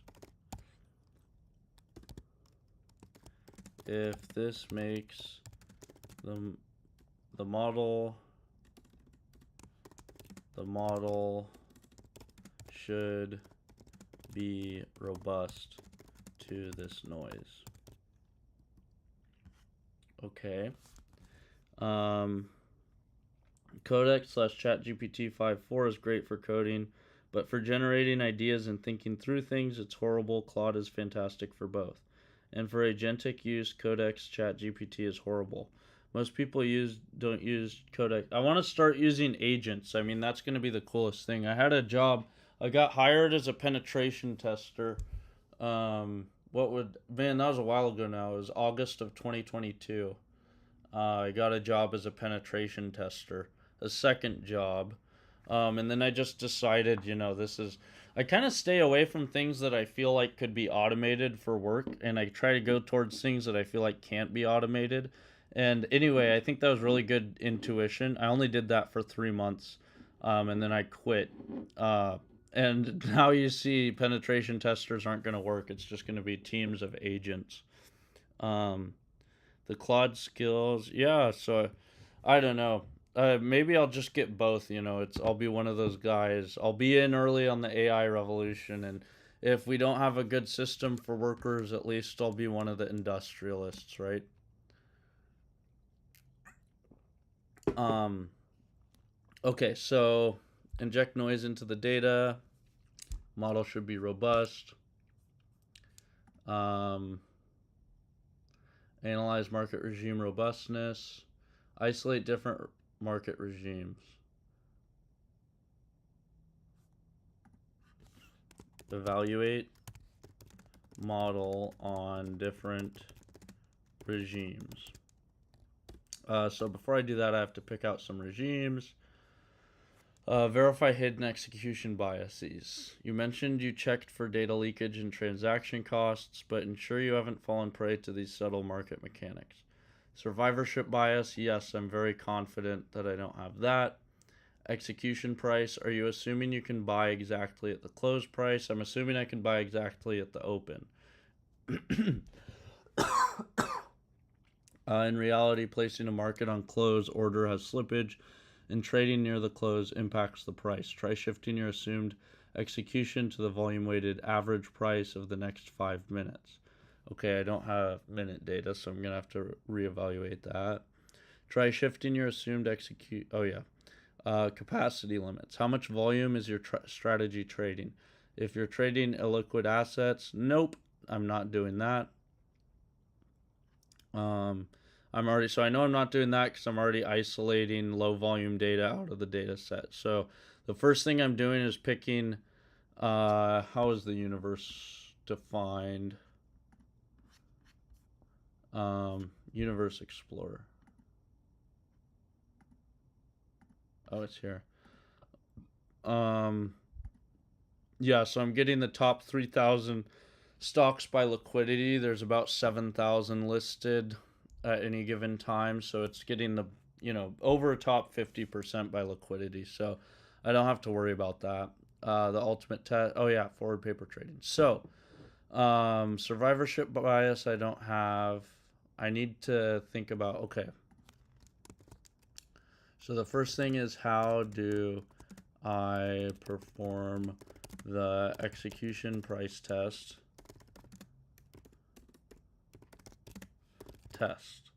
on my data?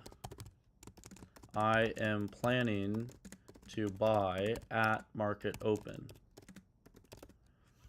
However, I don't have minute data. I only have daily data, and therefore can't calculate the VWAP. Okay, so that's my first question. Second question is, what was this on? Number, I think it was on the embargo. Yeah.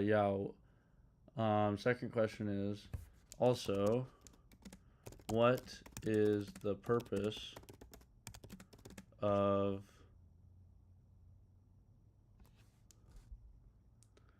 purging the data? It is obvious that factors moving the market on one day will be related to the factors moving the market on the subsequent day. However,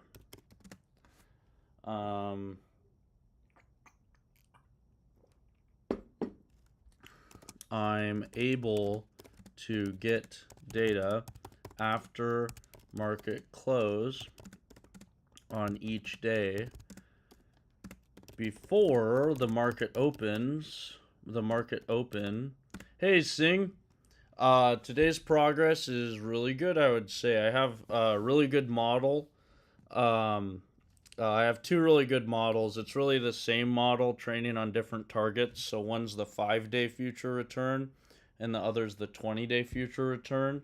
I'm going through, and earlier I checked to make sure that there wasn't any data leakage. There isn't. Now I'm going through and trying to test for overfitting per the suggestion of Sir Night Night. So um, that is what I'm doing. I want to implement all of these tests. I hope I'll finish them this stream. If I get tired, it's only 11:30, so I might finish this tonight. If I don't finish this tonight, then I'll finish it tomorrow. But once I finish implementing all of these tests, some of them will be really quick. Some of them might take a little bit of time. Uh, but if I implement all of these final tests and it works, then I'm going to start paper trading. So then I need to make a portfolio strategy. And once I have a good portfolio strategy, I'll be able to start paper trading. However, I'm able to get data after the market close on each day before the market opens on the subsequent day.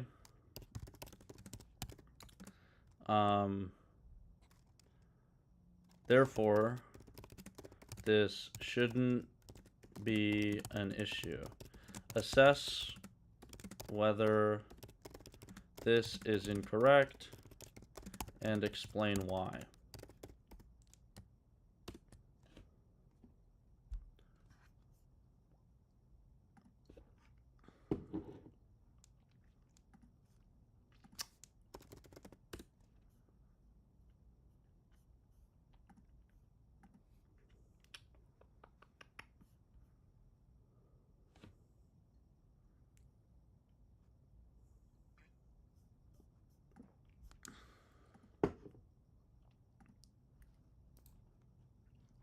All right, let's see what it says. So, here's how you can handle both the execution price test with limited data and the concept. Okay, part one. If you're planning to buy at the market open using signals generated on the previous day's close, you're simulating a market on open order. The official open price in daily data is often the result of an opening auction. The price can be highly volatile, subject to severe imbalances, and difficult to capture without slippage. Yeah, well, that's exciting. I think once I start paper trading, that will be a lot. Basically, this is interesting to people who are interested in coding and maybe like people who are trying to build their own model for themselves. That's who's tuning in here. Once I start paper trading, I'll get all the same people because I'm never gonna stop working on this. I don't. My plan is to never stop. I want to work on this every day for the rest of my life. Um, and then I'll have the best models around. Um, and people value my code a lot. But then once I start paper trading and it's giving picks for each day, I'll get all the greedy people who want to copy my trades. That said, this is not financial advice. Don't take my advice. Don't make the trades. It's not smart. You should make your model for yourself, and this is purely entertainment to see how paper trading works. But I think a lot of people are going to tune in. I'm going to get a lot more viewers once I start paper trading. I think. Maybe I'm wrong. It's also paper trading is kind of pretty boring. Uh, you know, I think this is what's interesting. I think paper trading is going to be boring. Okay, so since I don't have intraday minute data, you can stress test your execution using the daily data you already have. Slippage injection via average true range.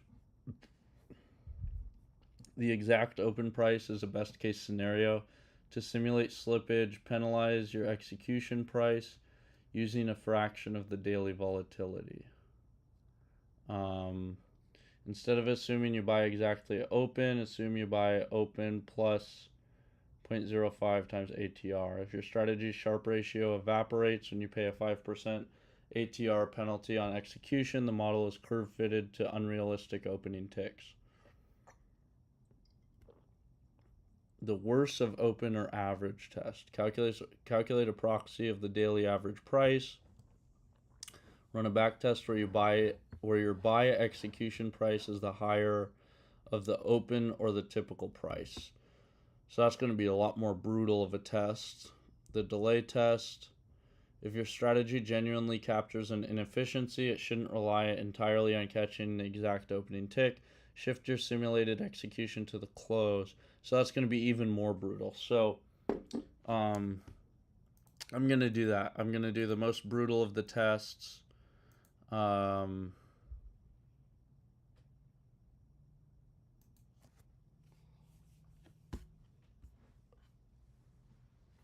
For 6. So account for open slippage. Open I buy at won't be the true open. The best part would be after the paper trading sessions, how you would fine-tune your model further. Yeah, and I already have, so I have, it's basically endless, the things you can do to fix your model, but at some point you got to start, hit the ground with your, something that you have. So I have like endless ideas for how to improve the model. So that's going to be easy to incorporate, I think.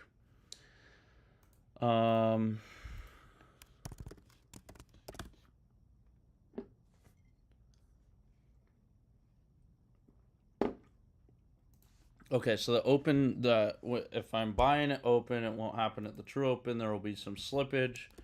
So there's 3 ways to do this. The first is, okay, use the close price for the purchase day. If the model's going up, it'll be worse.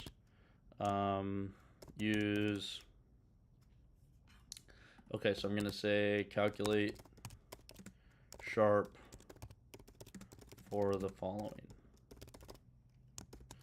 So first, use close price for the purchase. Use average price for the day as purchase price. Anything else? The other thing I could do is do that ATR calculation, but that's a lot more complicated, and these 2 tests are going to be more brutal, so I'm going to use those. And if it's passing these tests, it'll be certainly passing the ATR test. So let's go here. You have successfully solved look-ahead bias. However, data purging does not exist to solve look-ahead bias. It exists to solve information leakage and cross-validation, which occurs during the training phase. In supervisor, you try to predict a target. Suppose your model predicts a 3-day forward return. Monday's training label is calculated using prices from Monday to Thursday. Tuesday is the start of your auto sample test set. If you use standard k-fold cross-validation,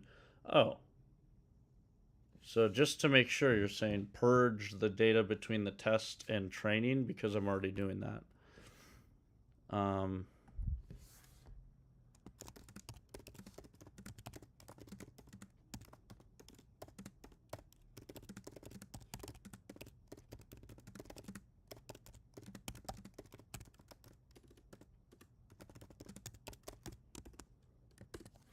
Okay, just to make sure.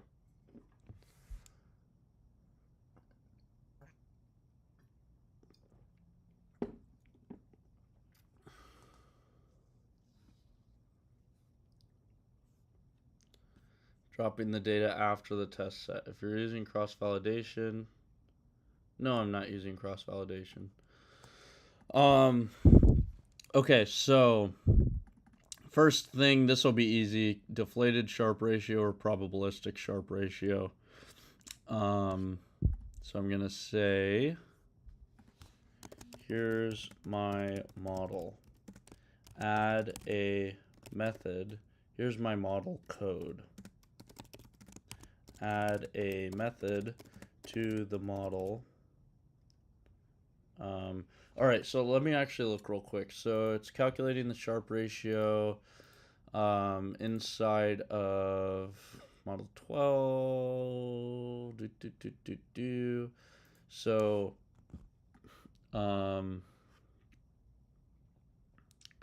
model.evaluate quantile spread. So it's in that function.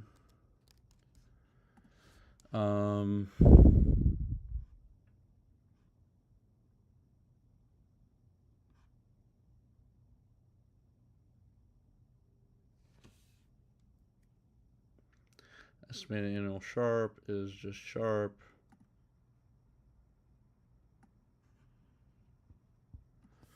Okay, so here is my line of code which gives the estimated annual Sharp ratio.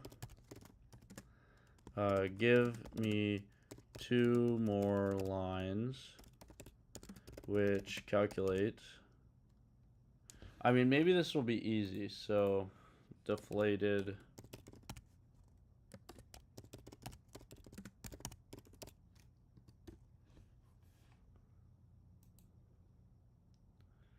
in 2014.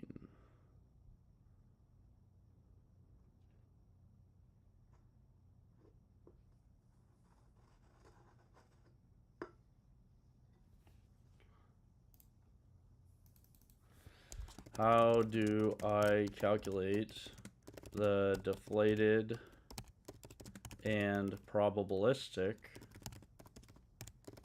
Sharp ratios?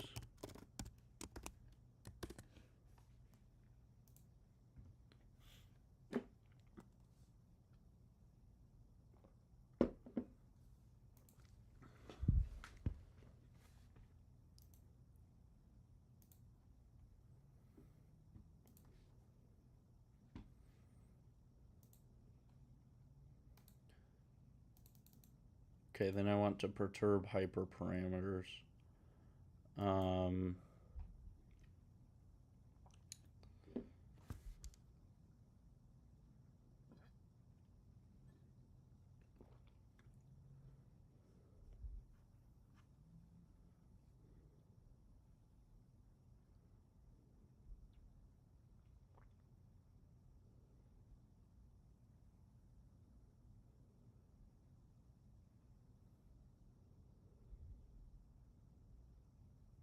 Whoa.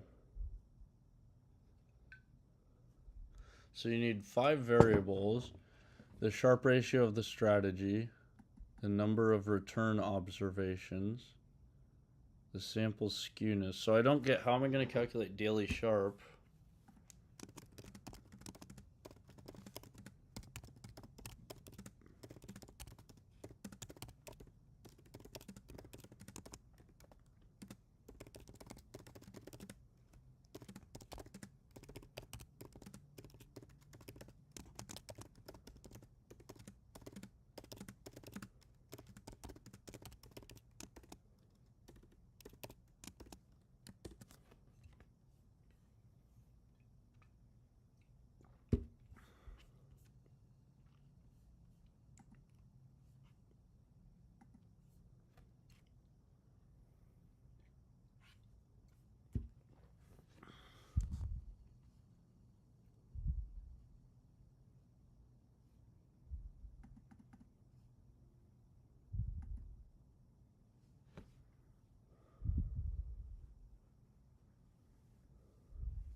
So that they print with the standard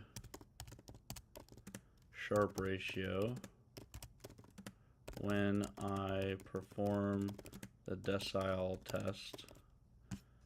Do I call it decile or quantile?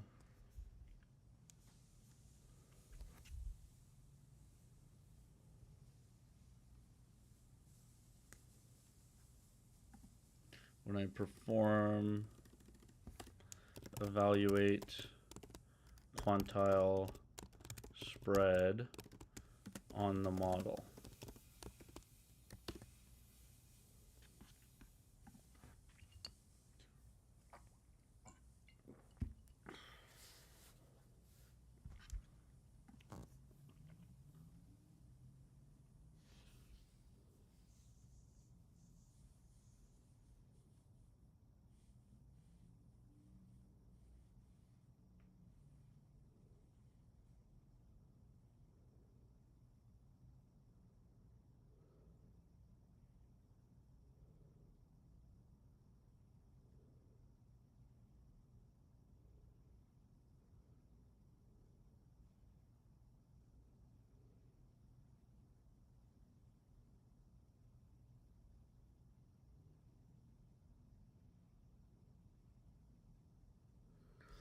Hmm.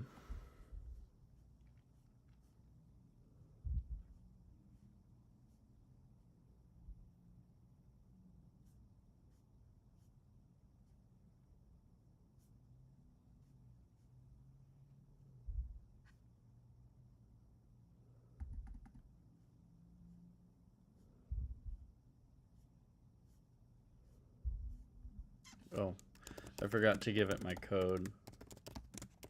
Reassess.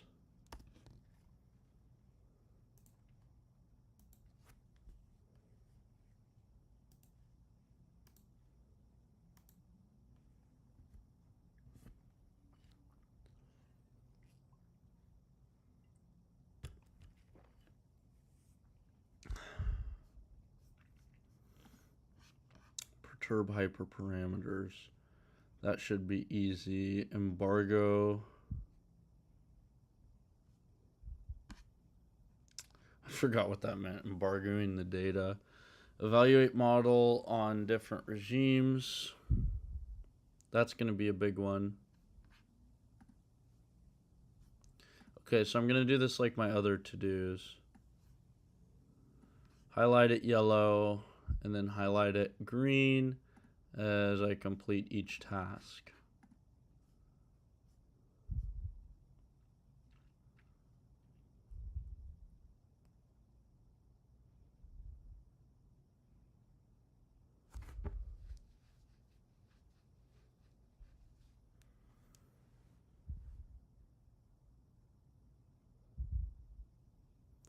In evaluate with transaction costs, you have a frequency mismatch that is artificially inflating your net returns.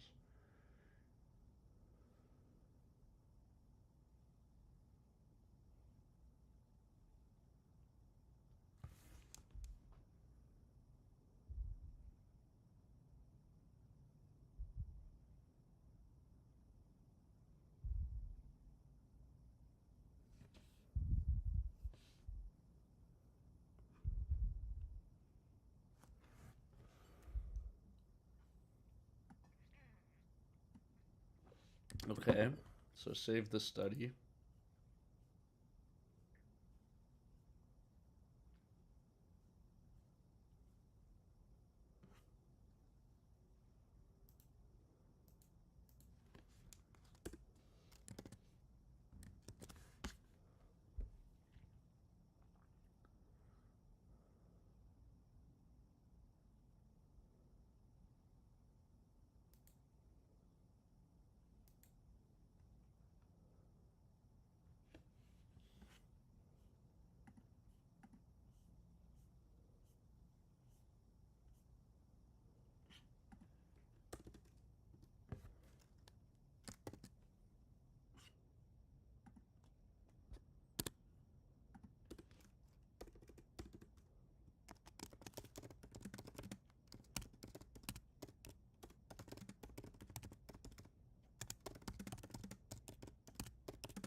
Yeah, right, I already checked for that. It's not doing that.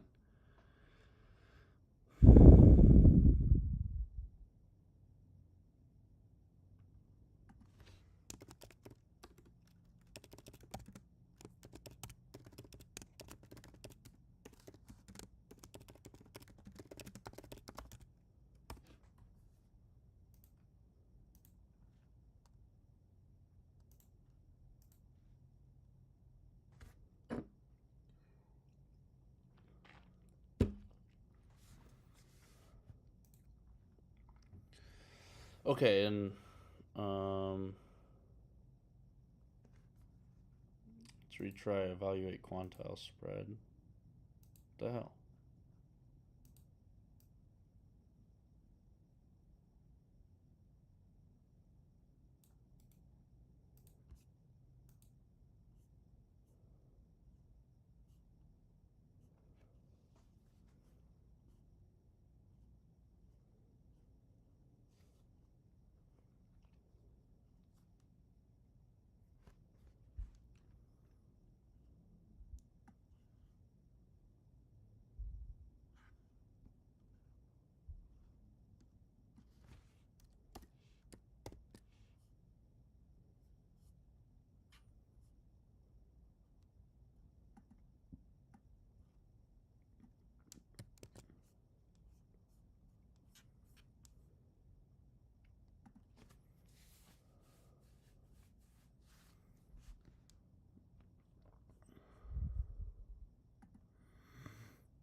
So what am I running here that failed?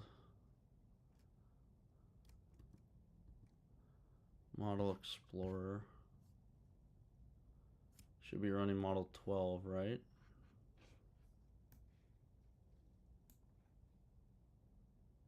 Yep.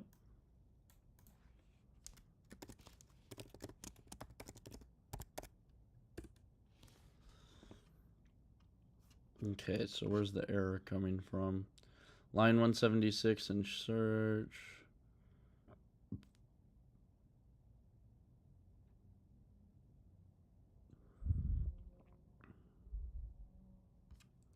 Okay, so self.target. So re.search. Let's find that.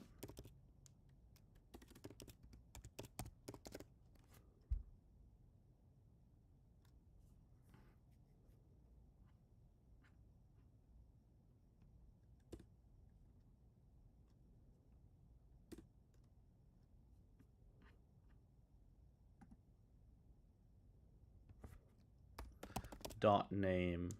That will make it a string.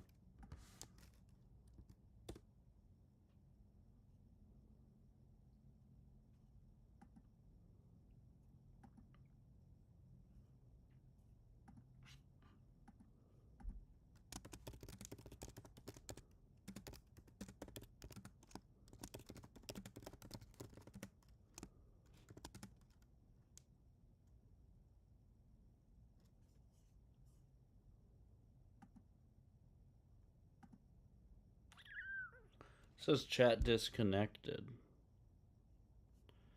Can you guys still see this? I'll try adding it to my OBS window. Chat. Works fine here.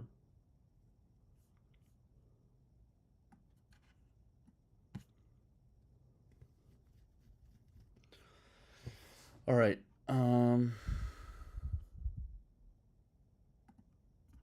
New results with new decile function and deflated slash probabilistic sharp on model 12.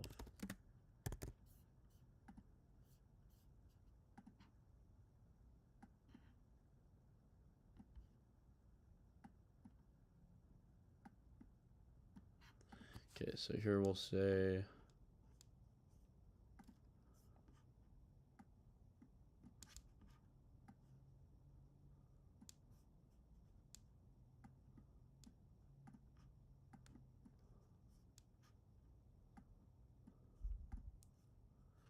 we'll call this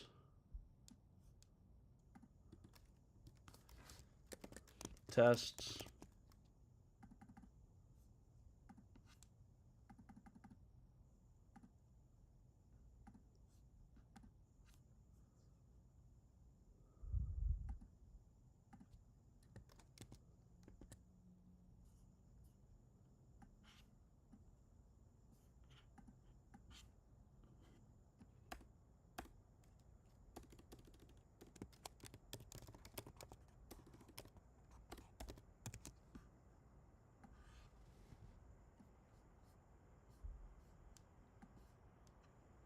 and results. So the results, what size? 26. Take off the bold, make it 26.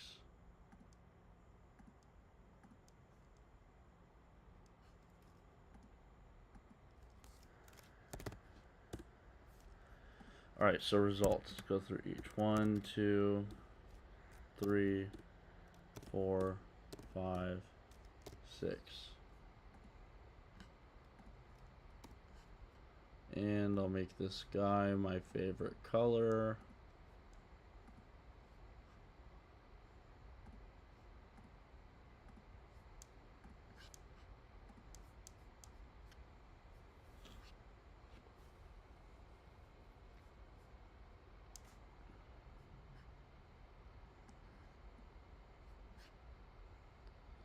Do I have a bad internet connection? Is this yeah, comment if you can still see the stream. Just say yes if you can still see the stream, because the chat disconnected, and then when I'm in the YouTube interface, it's just showing a buffering screen. So I'm worried that it's nothing's happening. So comment Y if you can still see the stream, because otherwise I'll just stop for tonight. I hope it's still going. Maybe I'm gonna exit out of this and try to pull it up again. Maybe I have too much crap open on the internet. Alright,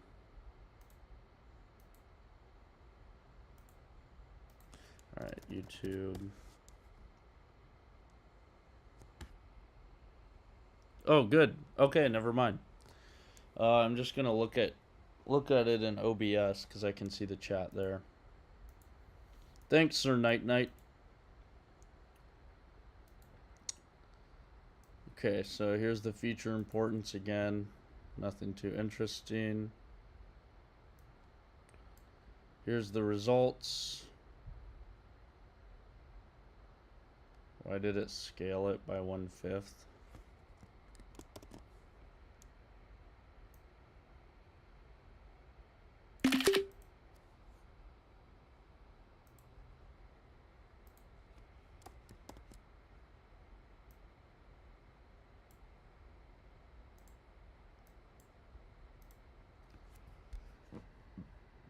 Probabilistic sharp is 99%, but deflated sharp is not as good. Whoa.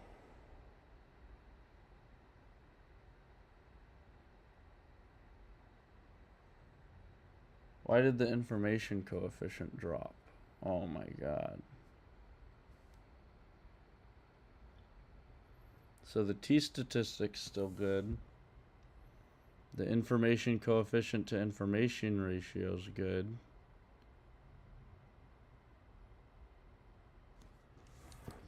Oh my gosh, why did the information coefficient drop? It's still good. So now I have some concerns because the information coefficient's still good. The deflated sharp isn't good enough though.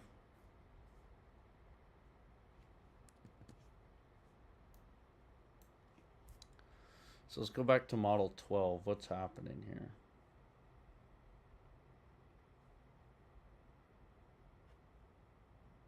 Wait a second.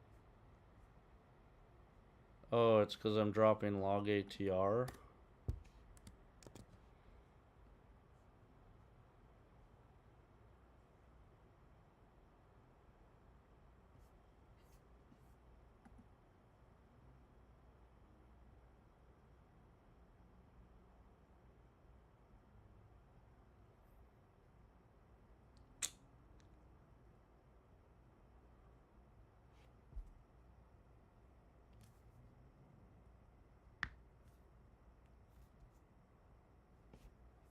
Okay, let's look up deflated sharp ratio.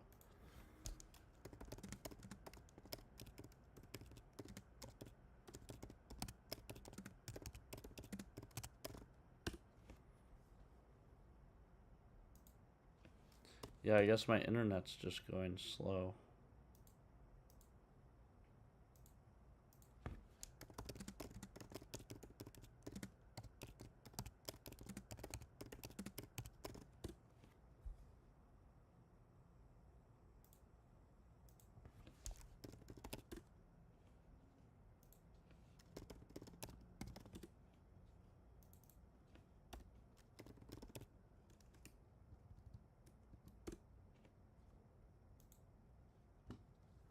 That's weird.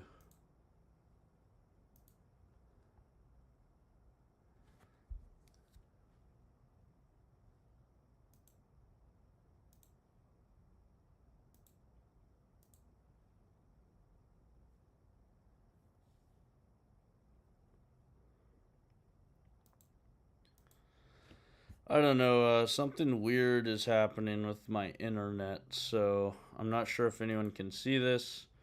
If you can see it, this is basically what I have to do. I have to figure out what's going on with this deflated sharp. I've incorporated this test, so I was hoping to get to paper trading tonight. That's not going to happen.